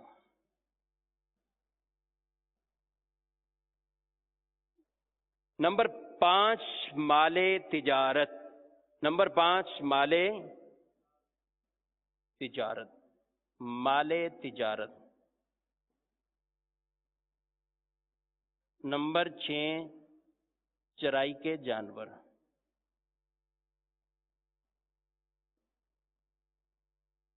جس طرح ہم نے یہ سمجھا ہے کہ اگر کوئی آدمی اپنے آپ کو دیکھنا چاہے میں صاحب نصاب ہوں کہ نہیں، تو اس کو یہ چیزیں ضروری ہیں، وہ اس کو دیکھیں۔ پھر اس کو کب ادا کرنی ہے؟ تکمیل سال کو دیکھے گا اور دیگر شرائط کو دیکھے گا۔ اب اگر کوئی دیکھنا چاہے میں مختلف چیزوں کا مالک ہوں، زکوٰۃ کس کس پہ لازم ہے، تو ان کو آپ اس 6 کے اوپر لے کر آ جائیں۔ ان 6 چیزوں پر لے کر آئیں گے، اگر وہ اس کے اندر ہے تو پھر اس کو کہیں گے کہ اس پر زکوٰۃ ہے، اور اگر اس میں نہیں آتا کسی کیٹیگری میں تو پھر اس پہ زکوٰۃ نہیں ہے، بس ختم۔ یہ 6 چیزیں یاد رکھنا نمبر 1 سونا، نمبر 2 چاندی، نمبر 3 نمبر 4 پرائز بانڈ، اور نمبر 5 مال تجارت، نمبر 6 چرائی کے جانور۔ یہ 6 چیزیں آپ نے یاد کرنی ہیں۔ کوئی بھی جو مال زکوٰۃ ہیں وہ اس 6 کے اندر جو ہے وہ موجود ہیں، جو مال زکوٰۃ ہے۔ اب ان کو اگر سامنے رکھیں گے، سونا ہے تو وہ اس کا ہم نصاب اسی کے مطابق جو ہم نے یہاں پڑھا ہے اس کے مطابق، یعنی نصاب دیکھیں گے تو پھر ادھر آنا پڑے گا، پھر یہ ساری چیزیں دیکھیں گے۔ لیکن زکوٰۃ کے مال کون کون سے ہیں تو وہ 6 چیزیں یاد کر لیں، انشاءاللہ آپ کو اس میں امید ہے کہ کبھی کوئی کسی طرح کی پریشانی نہیں ہوگی اگر آپ اس کو درست طریقے سے جو ہے وہ سمجھنے میں کامیاب ہو گئے۔ اب سونا اور چاندی، یہ یاد رکھیں، سونا اور چاندی کسی صورت میں ہو، آپ نے بنائے ہوئے بچوں کو شادیوں کے لیے دینا ہے، آپ نے بنائے ہوئے کسی کو گفٹ دینا ہے، آپ نے بنایا ہوا یہ بری کے لیے دینا ہے، یہ جہیز میں سونا دینا ہے، جس کی ملکیت میں وہ سونا ہے، عموماً ہمارے ہاں والدین بنوا کے رکھتے ہیں، تو والدین کی ملکیت میں والدہ کے یا والد صاحب کی ملکیت میں، بچوں کے جو والد ہوتے ہیں ان کی ملکیت میں وہ چیزیں ہوتی ہیں، آگے جا کر انہوں نے ذہن ایک بنایا ہوتا ہے، فلاں بچے کو دیں گے، فلاں کو دیں گے، فلاں کو دیں گے۔ ابھی باقاعدہ طور پر دیا نہیں ہے، جب دیا نہیں ہے، کسی کی ملکیت نہیں کیا ہوا ہے، تو اب وہ ابھی طور پر جو ہے وہ ان کا ہی کہلائے گا، اور یعنی انہوں نے آگے جا کے بچوں کو جو ہے وہ دینا ہے، ابھی کسی کو انہوں نے مالک اس کا نہیں کیا، تو یہ انہی کا۔ سونا چاندی کسی بھی صورت میں ہو، بیچنے کے لیے ہو، پہننے کے لیے ہو، رکھنے کے لیے ہو، دینے کے لیے ہو، کچھ بھی صورت، سونا چاندی کے اندر یہی نصاب کو دیکھتے ہوئے زکوٰۃ لازم کریں گے۔ سونا ہے تو اس کا 7.5 تولے نصاب، چاندی ہے 52.5 تولے۔ اگر دونوں تھوڑے تھوڑے ہیں، جیسا کہ عموماً ہمارے ہاں ہر گھر میں تقریباً یہ ہوتا ہے کہ اتنا موجود نہیں ہے، لیکن کچھ سونا بھی موجود ہے، چاندی بھی موجود ہے، تو وہ جو میں نصاب میں شرائط بیان کر چکا ہوں اس کے لیے یاد رکھنا ضروری ہے۔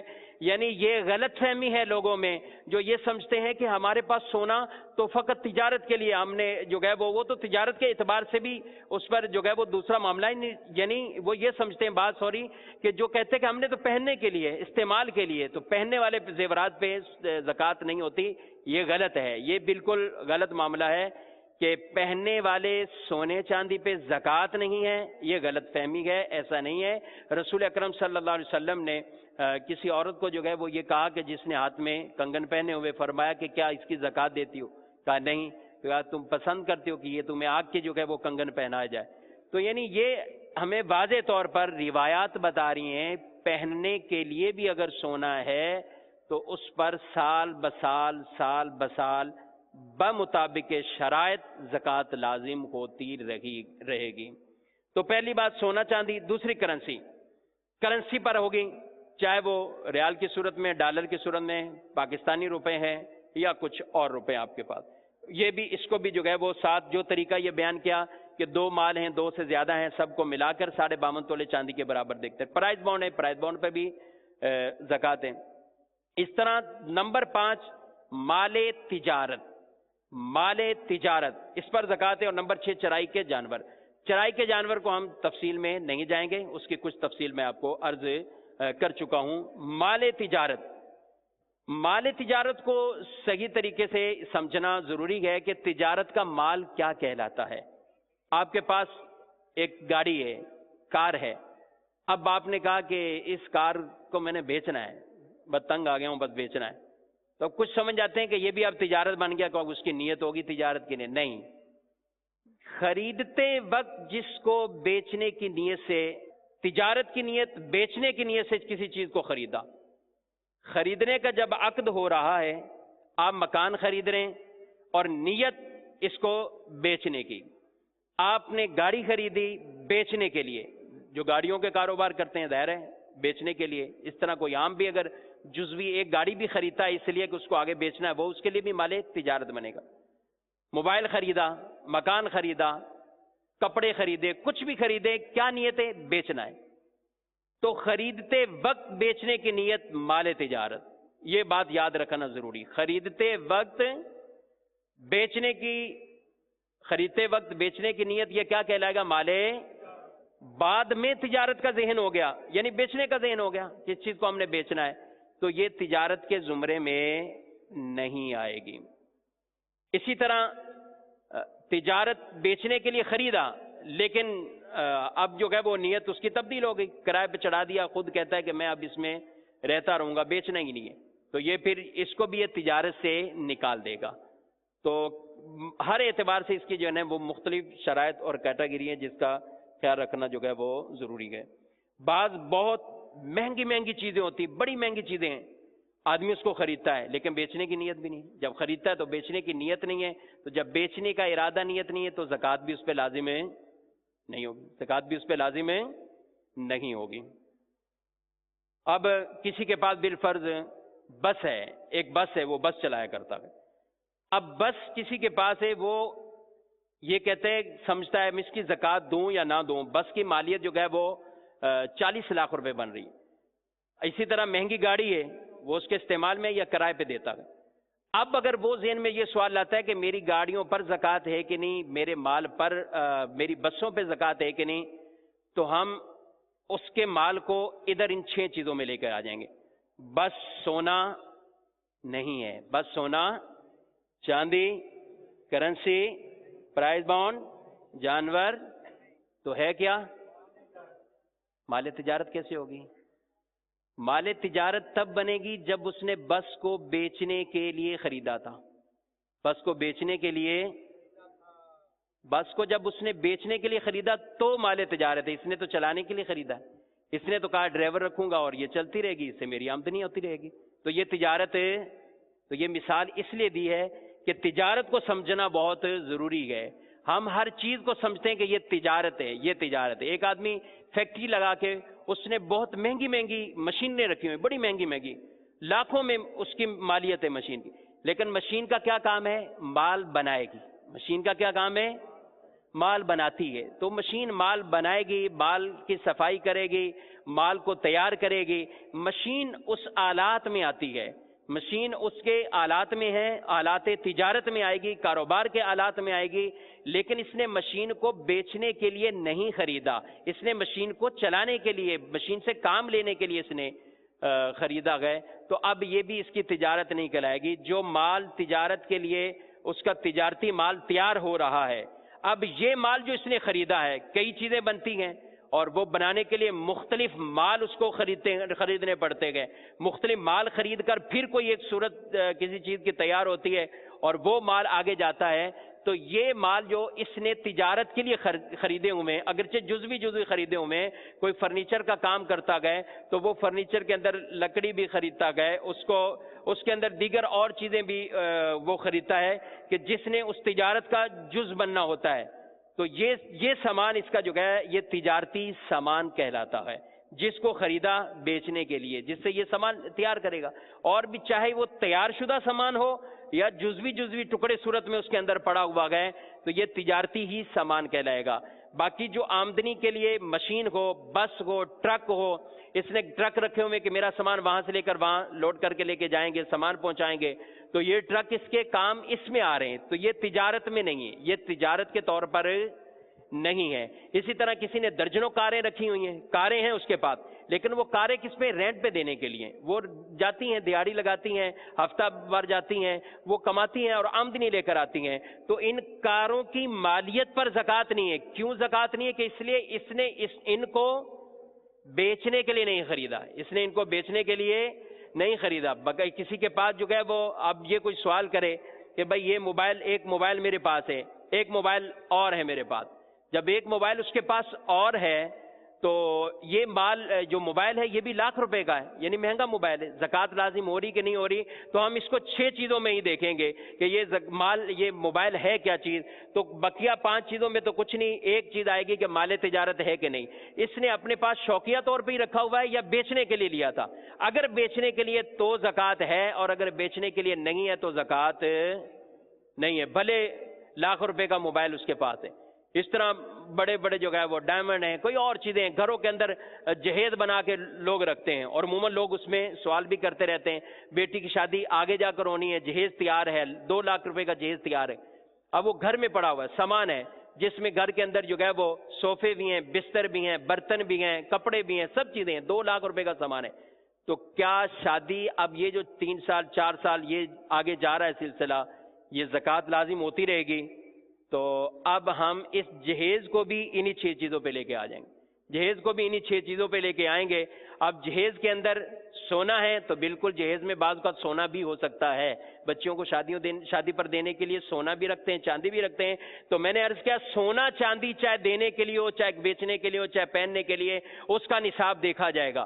اگر سونے کے علاوہ ہے، صوفے ہیں، بستر ہیں، کپڑے ہیں، برتن ہیں، بھلے کتنے ہی مہنگے ہوں، تو یہ چونکہ نہ کرنسی ہے، نہ پرائز بانڈ ہے، نہ جانور ہیں، مال تجارت بھی نہیں ہے، بیچنے کے لیے نہیں اس نے خریدے، تو لہذا یہ لاکھوں روپے کا سامان اگرچہ گھر میں زائد از ضرورت پڑا ہوا گئے، اس پر زکوٰۃ لازم نہیں ہوگی۔ امید ہے آپ نصاب کے حوالے سے نصاب میں بطور خاص کے جن مال زکوٰۃ کون کون سے گئے، امید ہے کہ انشاءاللہ یہ اچھی طریقے سے جو ہے وہ آپ کو سمجھ میں آ گیا ہوگا۔ ہاں البتہ جن کی بسیں چلتی ہیں، ٹرک چلتے ہیں، جو بھی اس طرح کے ذرائع آمدنی ہیں، تو ان کی جو آمدنی ہو رہی ہے تو وہ چونکہ پیسے آ رہے ہیں، وہ کیا آ رہے ہیں؟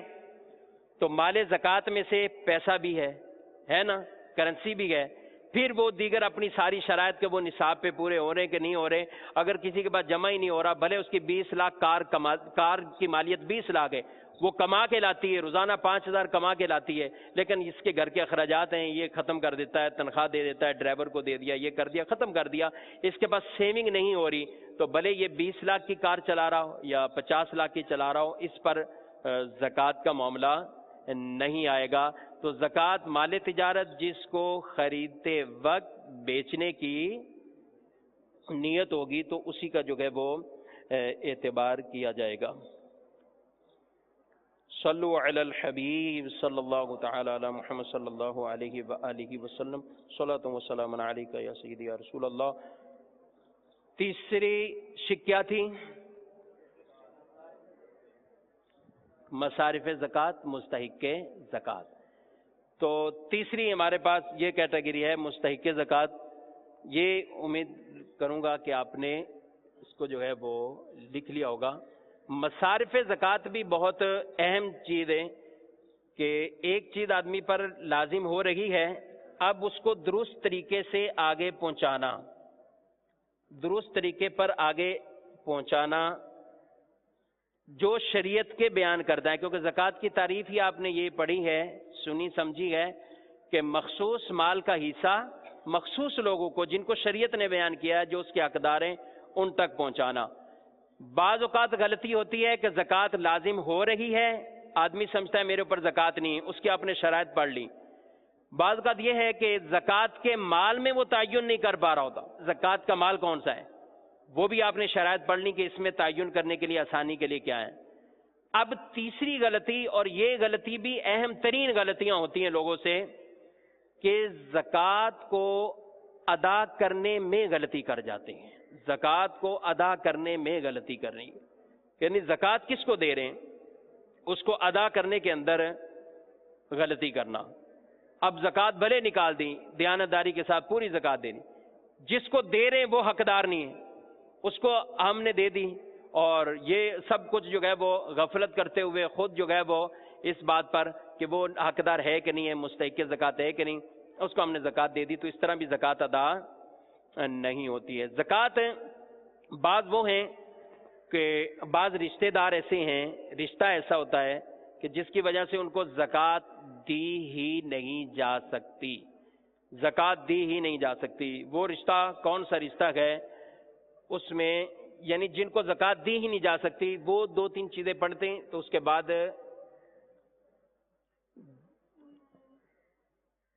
جن کو زکوٰۃ نہیں دی جا سکتی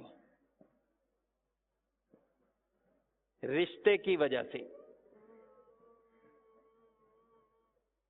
اس میں 2 رشتے ہیں، ایک ہے زوجین، میاں بیوی کا رشتہ۔ میاں بیوی کا رشتہ، بیوی اپنے شوہر کو اپنی زکوٰۃ نہیں دے سکتی، شوہر اپنی بیوی کو اپنی زکوٰۃ نہیں دے سکتا، بھلے وہ کتنے ہی حقدار کیوں نہ ہو، یہ آپس میں ایک دوسرے کو زکوٰۃ نہیں دے سکتے میاں بیوی۔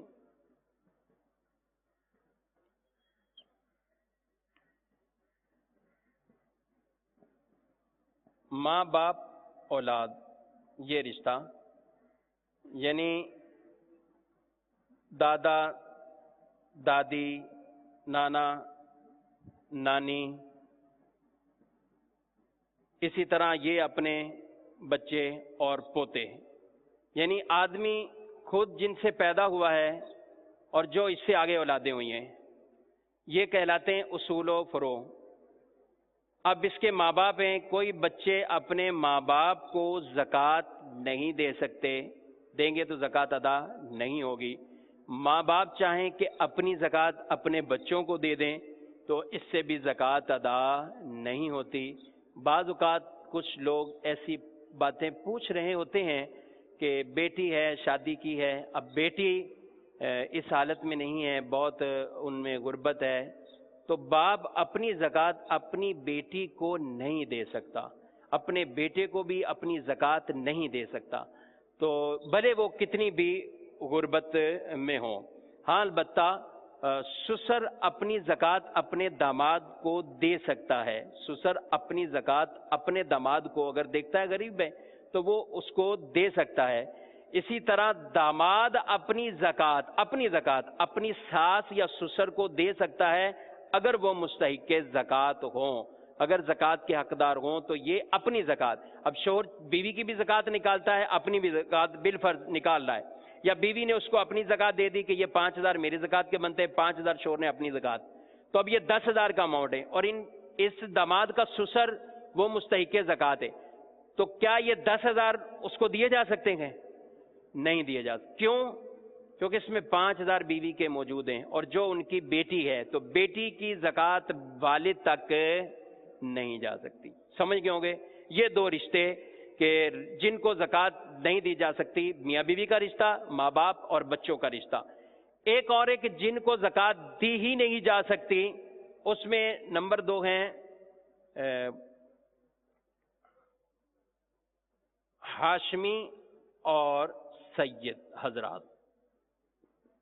ہاشمی اور سید حضرات، یہاں میں ان بچوں سے گزارش اور عرض کروں گا، اور انتہائی محرومی اور بد نصیبی والی بات ہے کہ بعض لڑکے یہ پوچھ رہے ہوتے ہیں کہ ہم اپنی زکوٰۃ اپنے ماں باپ کو دے دیں، ہمارے ماں باپ ایسے ہیں۔ یعنی کتنے افسوس کی بات ہے، جنہوں نے پالا، جنہوں نے پرورش کی، جنہوں نے اس کو اس مقام تک پہنچایا، آج بیٹا یہ سوال کر رہا ہے کہ میں اپنی زکوٰۃ اپنے والد کو دے سکتا ہوں۔ اس پر ویسے ہی حق بنتا ہے یہ ان کی خدمت کرے، اور یہ کتنی، یعنی ایک تو شریعت کی کیٹیگری کے اعتبار سے جب وہ محتاج ہیں تو ویسے ہی اس کے اوپر جو ہے وہ لازم آ جائے گا کہ یہ ان کے جو ہے وہ یہ خدمت بھی کرے، ان پہ خرچ بھی کرے، اور یہ اس کے لیے زکاتیں پوچھ رہا ہو تو یہ انتہائی جو ہے وہ افسوس والی بات ہے۔ بہرحال بچے والدین کو زکوٰۃ نہیں دے سکتے۔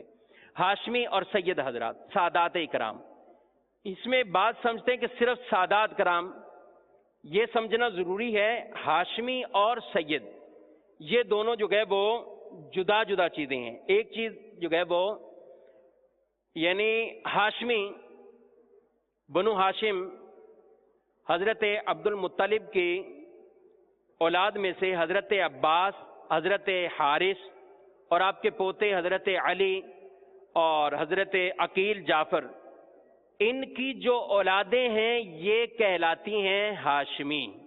ان کی اولادیں کیا کہلاتی ہیں؟ اور سید حسنین کریمین، حضرت علی کی اولادیں حضرت فاطمہ سے حسنین کریمین، ان کی اولادوں کو حضرت حسن اور حضرت حسین، ان کی اولادیں، اور یہ کہلاتے ہیں سادات۔ یہ کیا کہلاتے ہیں؟ تو حسنین کریمین حضرت علی کی اولادیں، کن کی اولادیں؟ تو یہ اس اعتبار سے ہاشمی بھی ہیں۔ کیا ہیں؟ ہاشمی بھی ہیں۔ تو ہر سید جو ہوگا وہ ہاشمی ضرور ہے، ہر سید وہ ہاشمی، لیکن ہر ہاشمی آپ کہیں کہ وہ سید بھی، اس میں تو حضرت عباس کی بھی اولادیں۔ تو سادات کے لیے بھی جائز نہیں ہے زکوٰۃ نہ ہمارا دینا، نہ کسی سید کے لیے یہ جائز ہے کہ وہ کسی سے زکوٰۃ لے۔ نہ سید اپنی زکوٰۃ سید کو دے سکتا ہے، نہ ہاشمی اپنی زکوٰۃ ان کو دے سکتے ہیں، نہ کسی غیر سے یہ کوئی زکوٰۃیں وصول کر سکتے ہیں، نہ دینا ان کو جائز ہے اور نہ ان کا خود لینا جائز ہے۔ یہ صاحب نصاب ہوں تو یہ اپنی زکوٰۃیں غیروں میں جو ہے وہ دیں گے، غیر صاحب نصاب ہیں تو وہ اپنی زکاتیں ان کو نہیں دیں گے. تو کیا مختصراً کہ ہاشمی کو زکوٰۃ دینا جائز نہیں ہے؟ اب یہ تفصیل تھوڑی سی الگ سے بتا دی کہ سادات یعنی ہر سید وہ ہاشمی ضرور گئے، لیکن ہر ہاشمی کو سید کہیں یہ ایسا نہیں ہو سکتا. دادا علوی ہیں ان کو بھی زکوٰۃ نہیں دے سکتے. حضرت علی کی جو دیگر اور بھی اولادیں ہیں ان کو بھی زکوٰۃ نہیں دے سکتے اس لیے کہ وہ ہاشمی ہیں. اور عباسی ہیں، حضرت عباس کی اولادیں، ان کو بھی زکوٰۃ نہیں دے سکتے اس لیے کہ وہ ہاشمی گئے. تو بنو ہاشم اور سادات کرام ان کو زکوٰۃ جو ہے وہ نہیں دی جا سکتی. اور کوشش کریں کہ ان کی ویسے ہی جو ہے وہ خدمت کرنی چاہیے. بہت بڑی سعادت کی بات ہے. جو سادات کرام ہیں، اب خود اندازہ کیجئے کہ حدیث مبارک میں یہ بات بیان فرمائی ہے کہ جو میرے جو ہے وہ ان کے ساتھ اچھا سلوک کرے گا، اللہ کے رسول صلی اللہ علیہ وسلم نے اسے یہ بشارت عطا فرمائی ہے کہ میں قیامت کے دن انہیں صلہ عطا فرماؤں گا. تو اعلیٰ حضرت علیہ رحمہ بیان فرماتے ہیں کہ اس سے بڑھ کے صلہ اور کیا ہو سکتا ہے؟ جب آدمی محتاج ہو، در بدر کی ٹھوکریں کھا رہا ہو، کوئی بھی جو ہے وہ اس کو پوچھنے والا نہیں ہے اور کوئی پرسان حال نہیں ہے، اب اس کو اس کا بدلہ مل رہا ہے اور وہ ملے گا بارگاہ رسالت سے، تو اس سے بڑھ کے کتنی سعادتیں گئیں. زکوٰۃ تو 2.5% کی زکوٰۃ گئے تو وہ تو ہم دیتے ہیں. 1000 میں سے ہم نے جو ہے وہ 25 روپے ہم نے زکوٰۃ کے وہ جدا کر لیے، یہ تو زکوٰۃ گئے، لیکن بقیہ بھی تو اتنا گئے. 1 لاکھ پہ جو ہے وہ ہم 2500 روپے زکوٰۃ نکال رہے ہیں، لیکن 97.5 بقیہ بھی تو موجود ہیں. تو کوشش کریں ایسے سادات کی ویسے ہی ہمیں خدمت کرنی چاہیے اپنے پاک مال، کیونکہ زکوٰۃ میل ہے، میل سادات کو نہیں دی جا سکتی. لیکن اس کا مطلب یہ بھی نہیں کہ ویسے بھی خدمت نہ کریں، خدمت جو ہے وہ ان کی کرنی چاہیے. تو بہرحال یہ ہم نے دو چیزیں پڑھ لی، یہ اور یہ ماں باپ کا رشتہ، میاں بیوی کا رشتہ. اس کے علاوہ جتنے رشتے اور بھی موجود ہیں، بہن بھائی، بالکل بہن بھائی، بہن اپنی زکاتیں بھائی کو، بھائی اپنی زکاتیں بہن کو دے سکتے ہیں اگر وہ ہاشمی نہیں ہیں اور مستحق زکات گئے. ایسے نہیں کہ بغیر دیکھے یا ٹھیک ہے بہن اور بھائی کو بتایا زکات دے سکتے ہیں، ساری زکات اٹھائی اپنی بہن کو دے دی، بہن اٹھائے اپنے بھائی کو دے دے، نہیں، حقدار ہونا یہ ضروری ہے. اس کی کیٹیگری انشاءاللہ ابھی بیان کی جائے گی. اس طرح بہن بھائیوں کو چچا ہیں، پھوپھیاں ہیں، چچا ذات ہیں، پھوپھی ذات ہیں، خالائیں ہیں، ماموں ہیں، اگرچہ قریب یہ رشتے ہیں، بہن بھائی سے بڑھ کے اور کیا قریب والا رشتہ، یعنی جب اس کو بھی دے سکتے ہیں. ہاں یہ 2 رشتے ماں باپ کا، بچوں کا، یہ جدا بات ہے. بہن بھائی دے سکتے ہیں، چچائیں خالائیں ان کو بھی زکاتیں دی جا سکتی ہیں، بلکہ بہتر ہے اگر حقدار یہی ہیں، مستحق لوگ ہیں. ایک روایت میں یہ بیان فرمایا کہ اللہ تعالیٰ اس صدقے کو وہ قبول نہیں فرماتا ہے کہ جو اپنے رشتہ داروں کو چھوڑ کر آگے کسی کی طرف جو ہے وہ بڑھایا جائے. تو اس لیے اپنے رشتہ داروں کا حق افضل ہے، مقدم رکھنا چاہیے. اپنے رشتہ داروں کو دیکھیں، اور رشتہ داروں میں بھی بہن بھائی ہوں تو ان کو دیکھیں، پھر آگے چچا کی اولادیں، پھوپھی کی اولادیں، خالائیں، ماموں، ان کا زکوٰۃ کے حوالے سے ہمیں ضرور جو ہے وہ دیکھنا چاہیے.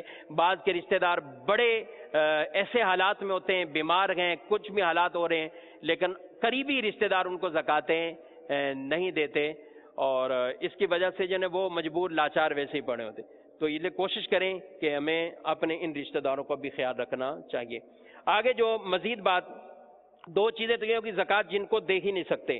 اب زکوٰۃ کن کو دے سکتے ہیں تو اس کے حوالے سے زکوٰۃ شریف فقیر کو دینی ہے. اب وہ شریف فقیر کے حوالے سے کافی باتیں آپ نصاب میں سمجھی ہیں، لیکن کچھ 1-2 باتیں اس میں مزید ہیں کہ زکوٰۃ کس کو دینی ہے. وقت تھوڑا ہے، آپ تھوڑا انشاءاللہ سمجھیں گے تو آسانی سے جو ہے وہ یہ معاملہ ہمیں سمجھ میں آ جائے گا. پہلی بات ہم نے نصاب کے اندر پڑھی تھی سونا. کیا پڑھا تھا؟ سونا. کتنا سونا؟ 52.5 تولے. دوسری بات ہم نے پڑھی چاندی. چاندی کتنی؟ سونا 7.5 تولے اور چاندی 52.5 تولے. چاندی 52.5 تولے، سونا 7.5 تولے. تیسری بات اس کے اندر کہ 52.5 تولے چاندی کی مالیت کے برابر رقم نہ ہو. 52.5 تولے چاندی کی مالیت کے برابر،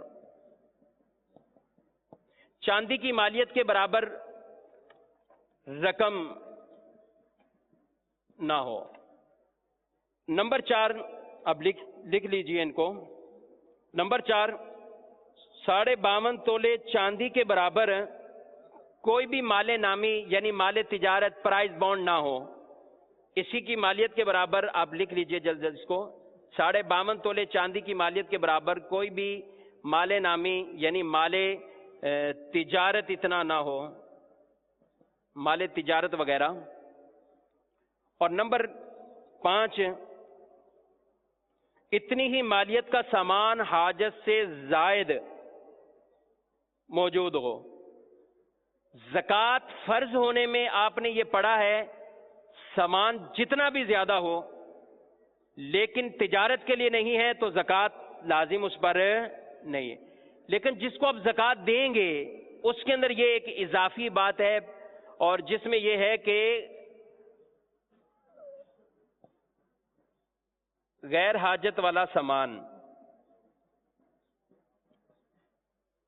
عام شو پیس رکھے ہوئے ہیں، عام جو ہے وہ کوئی ایسا فرنیچر جو اس کی حاجت والا نہیں ہے، بڑی بڑی جو ہے وہ فریم لگائے ہوئے ہیں، اچھی اچھی چیزیں، کوئی مہنگی مہنگی یہ چیزیں رکھی ہوئی ہیں جن کا ان حاجت سے تعلق نہیں ہے. لیکن جب ہم اس کی مالیت نکالتے ہیں تو وہ مالیت چاندی کے برابر پہنچ رہی، 52.5 تولے چاندی کے برابر مالیت پہنچ رہی، یا دونوں کو ملانے سے جو ہے وہ 52.5 تولے کے برابر جو ہے وہ پہنچ رہے ہیں. نمبر 6 کہ ان سب میں تھوڑا تھوڑا ملائیں تو 52.5 تولے چاندی کے برابر پہنچ جائے. کسی کے پاس 7.5 تولے سونا ہے تو بھئی یہ تو خود ہی صاحب نصاب ہو گیا اس کے حوالے سے، تو یہ زکوٰۃ کیسے لے گا؟ لیکن کوئی بھی چیز ایسی ہے، چاہے سونا کم ہے، کسی کے پاس سونا کم ہے اس کے پاس، لیکن ان کی مالیت 52.5 تولے چاندی کے برابر پہنچ جاتی، اس کی مالیت رقم کے برابر. یہ زکوٰۃ لینے کے اعتبار سے، زکوٰۃ دینے کے اعتبار سے بات نہیں عرض کر رہا ہوں، لینے کے اعتبار سے. اب دیکھا اس کے پاس کچھ سامان ہے، کچھ تجارت کا سامان ہے، کچھ گھر میں غیر ضروری چیزیں گئے، ایک موبائل اس کی حاجت کا ہے، ایک موبائل اس نے شوقیہ اپنے پاس رکھا ہوا ہے، اس کا مالیت. تو المختصر شرعی فقیر اس کو کہا جائے گا کہ جس کے پاس 52.5 تولے چاندی اتنی مالیت کہ اس کے پاس حاجت سے زائد سامان ہو، یا حاجت سے زائد اتنا پیسہ موجود ہو، یا تھوڑی تھوڑی یہ چیزیں ملائیں اور یہ اتنی پہنچ جائیں، تو یہ آدمی شرعی فقیر نہیں کہلاتا.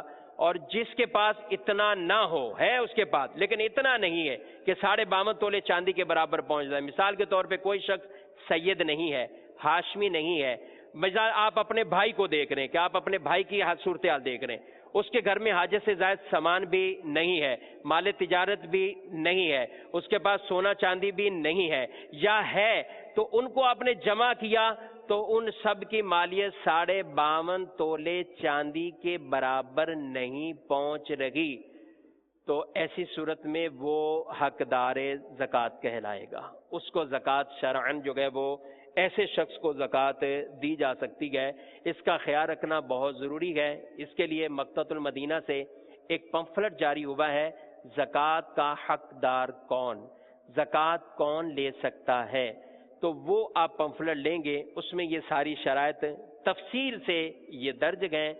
زکوٰۃ کن کن مال پر لازم ہوتی ہے، زکوٰۃ کو نکالنے کا طریقہ کیا ہے، تو یہ اپنے پاس رکھیں گے تو انشاءاللہ آپ کو بہت سے ایسے احکام ان سیکھنے میں بہت مدد ملے گی، معاونت ملے گی.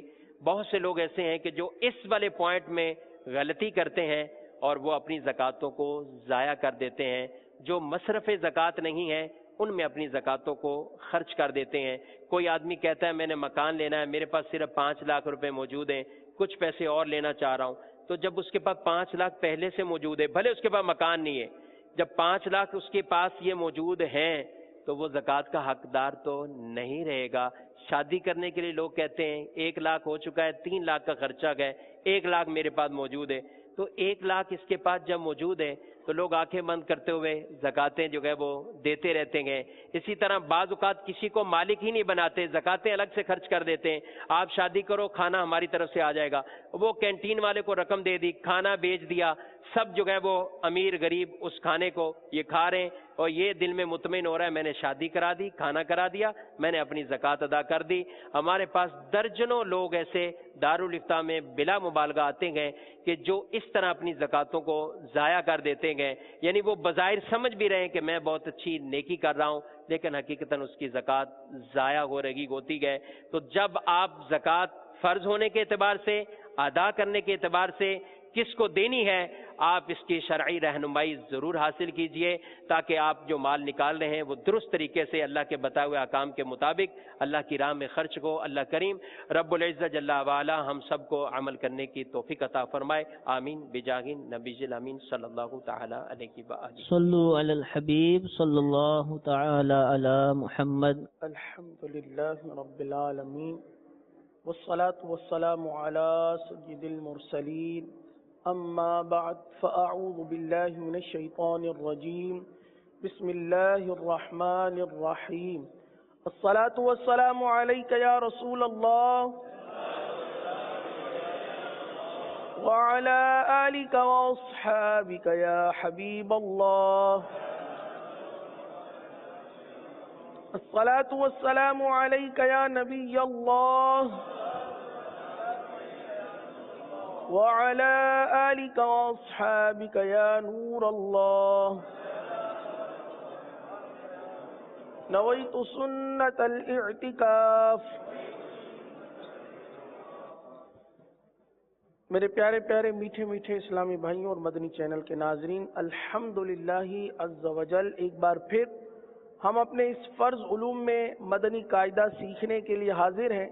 قبل اس کے کہ ہم اپنے سبق کی جانب بڑھیں، حسب معمول دعا پڑھ لیجئے۔ صلو علی الحبیب صلی اللہ تعالی علی محمد صلی اللہ علیہ وسلم۔ اللہم افتح علینا حکمتک وانشر علینا رحمتک یا ذا الجلال والاکرام۔ صلو علی الحبیب صلی اللہ تعالی علی محمد صلی اللہ تعالی علیہ وسلم۔ الحمدللہ عز وجل مدنی قاعدے کی 20ویں تختی کی ایک ہی سطر پڑھی تھی، جی ہاں، اظہار مطلق سے متعلق ہم نے پڑھا تھا۔ آج انشاءاللہ اسی 20ویں تختی کی دوسری سطر انشاءاللہ ان کو ہم سیکھیں گے اور سمجھیں گے۔ پرسوں جو ہم نے سیکھا تھا وہ اظہار مطلق کے بارے میں سیکھا تھا۔ اظہار مطلق کیا ہے؟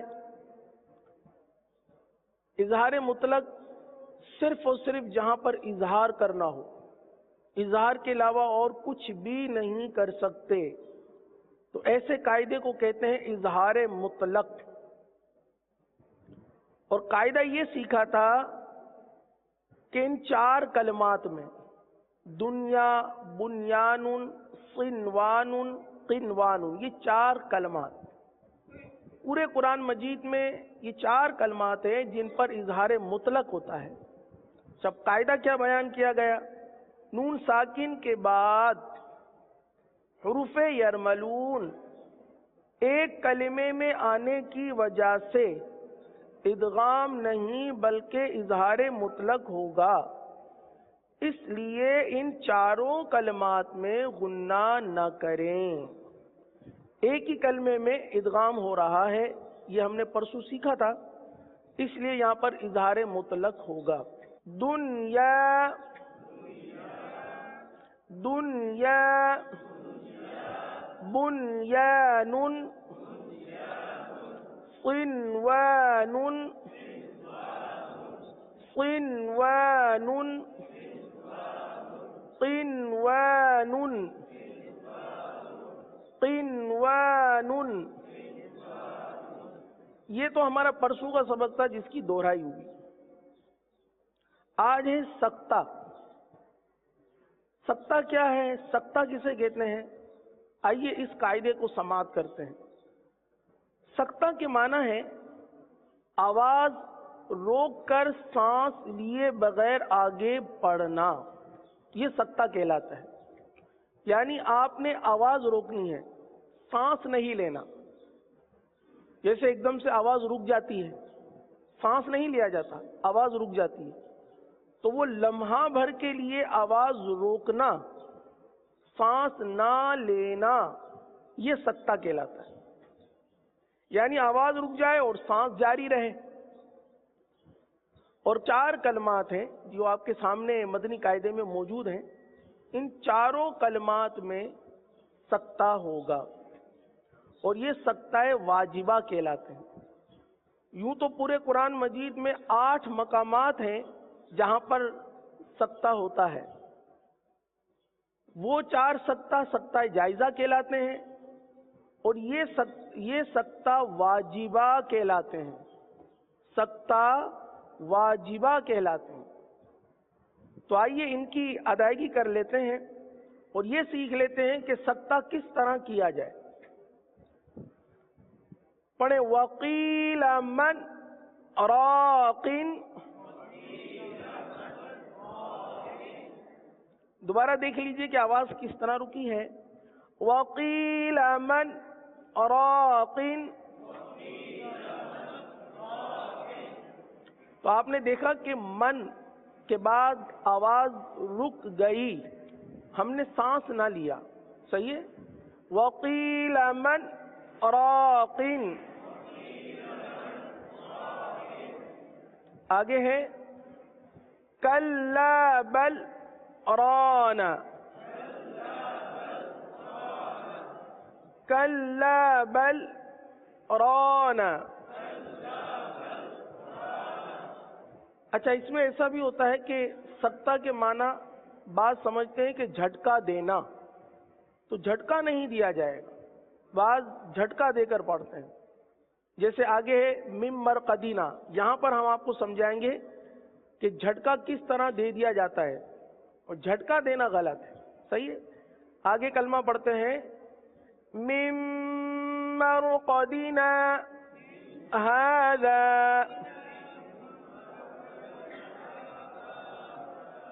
پورا کلمہ، دونوں کلمے ایک ساتھ پڑھیں، درمیان میں سکتہ کریں گے. پہلے آپ پورا سن لیجئے، اس کے بعد پڑھیے گا.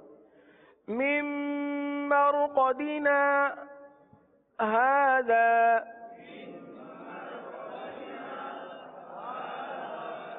دیکھیے نا ھذا، نا کے بعد آواز کو روکنا ہے. اچھا، کرتے کیا ہے، یہاں جھٹکا دے دیتے ہیں نا. جیسے مم مرقدینا نا نا، تو نا جھٹکا نہیں دینا، نا کے بعد تھوڑا سا رک جائیں اور ھذا پڑھ لیں. مم مرقدینا ھذا.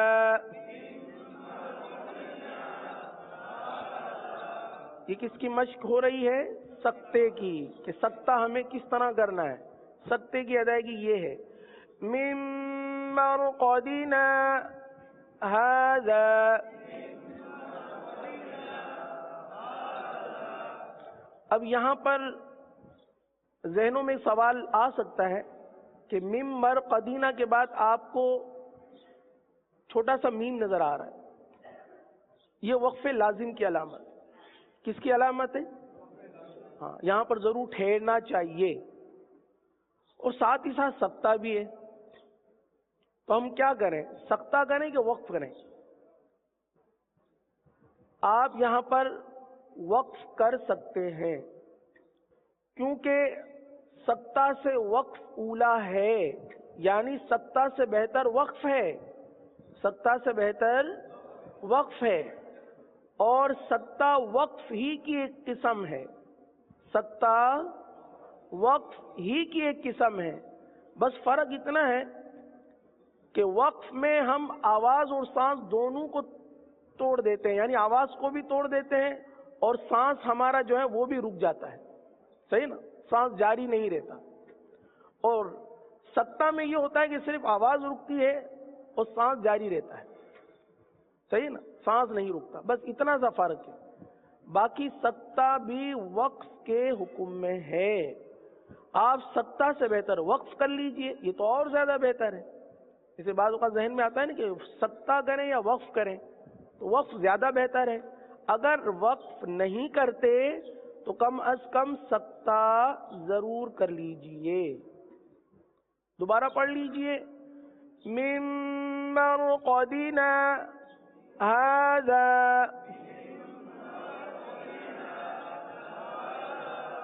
یہ تو سکتہ ہو گیا. اگر وقف کرنا ہو تو کس طرح کریں گے؟ من مرقدنا هذا،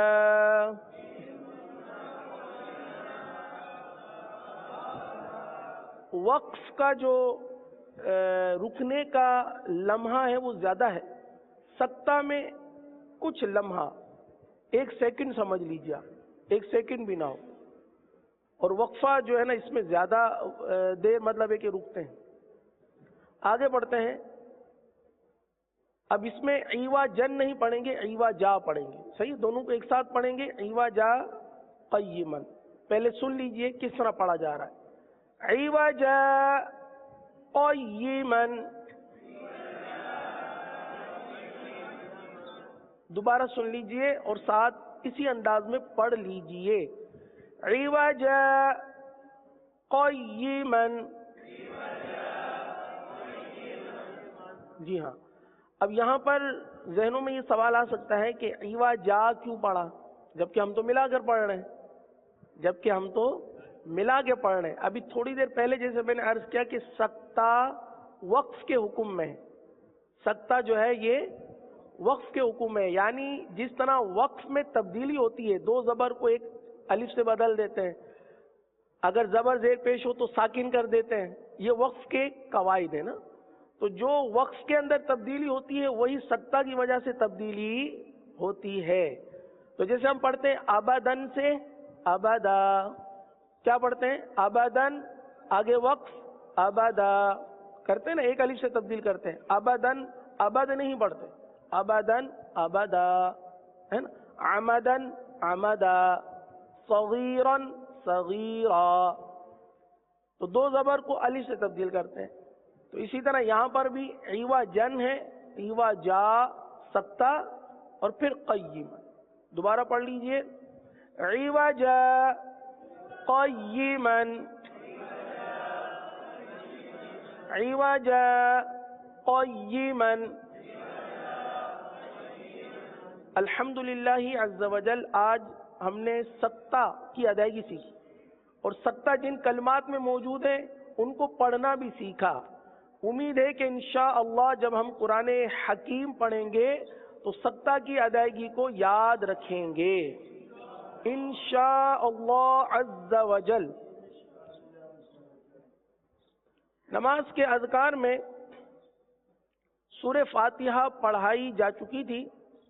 آج سورہ اخلاص کی انشاءاللہ عز وجل ادائیگی کروائیں گے. پڑھ لیں. اعوذ باللہ من الشیطان الرجیم.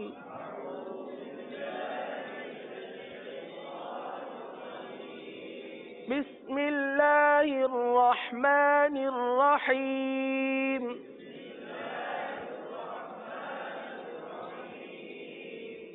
قل هو اللہ احد. الگ الگ پڑھانے کا مقصد یہ ہے میرے پیارے اسلامی بھائیوں کہ ہم جب پڑھتے ہیں ہماری عادت جلدی جلدی پڑھنے کی وجہ سے بہت سارے ہمارے حروف جو ہیں وہ صحیح ادا نہیں ہوتے. اب کوئی آرام سے پڑھائے تو ہم پڑھ لیتے ہیں، لیکن جب اپنا پڑھتے ہیں تو پھر غلط پڑھتے ہیں. تو الگ الگ پڑھانے کا مقصد یہ کہ ہم دیکھ لیں، اپنی ادائیگی کو چیک کر لیں کہ ہماری ادائیگی درست ہے یا نہیں. جیسے قل هو اللہ ہے تو بعض اتنی بڑی غلطی کرتے ہیں، اتنی بڑی غلطی کرتے ہیں، قل هو اللہ پڑھتے ہیں. قل هو اللہ شاید خود کبھی چیک نہیں کیا، ہاں کسی کو چیک کروا دیجئے جلدی میں پڑھ کر. اتنی بڑی غلطی نہ کیجئے، اپنی ادائیگی کو فوراً درست کیجئے. قل هو اللہ، قل هو اللہ احد احد. قل هو اللہ احد. اللہ عز و جل کے لام کو جتنا پر کر سکتے ہیں اتنا پر کیجئے. قل هو اللہ احد اللہ الصمد اللہ الصمد لم یلد ولم یولد لم یلد ولم یولد ولم یکن له کفوا احد. دیکھیں کف ان کی آواز آئی, کفون پڑھیں گے نا, کف ان نہیں. ایک مرتبہ صرف کف پڑھ لیا غلط, کاف پیش کو, فا پیش فو, کیا ہو گیا؟ کفو. کفون احد ولم یکن له کفوا احد. اللہ عز و جل ہمیں درست طریقے سے قرآن مجید پڑھنے اور بالخصوص نماز کے اذکار میں اپنی غلطیاں درست کرنے کی توفیق عطا فرمائے. آمین بجاہ النبی الامین صلی اللہ تعالی علیہ وسلم. مجلس کے اختتام کی دعا پڑھ لیجیے. الصلاۃ والسلام علیک یا رسول اللہ وعلی آلک واصحابک یا حبیب اللہ. سبحانک اللہم وبحمدک اشہد ان لا الہ الا انت استغفرک واتوب الیک. سبحانک اللہم وبحمدک اشہد ان لا الہ الا انت استغفرک واتوب الیک. سبحانک اللہم وبحمدک اشہد ان لا الہ الا انت استغفرک واتوب الیک. الصلاۃ والسلام علیک یا نبی اللہ وعلی آلک واصحابک یا نور اللہ. گزارے کیسے زندگی آؤ علماء سے پوچھ لیں, آئے جو مشکل پیش کوئی آؤ علماء سے پوچھ لیں.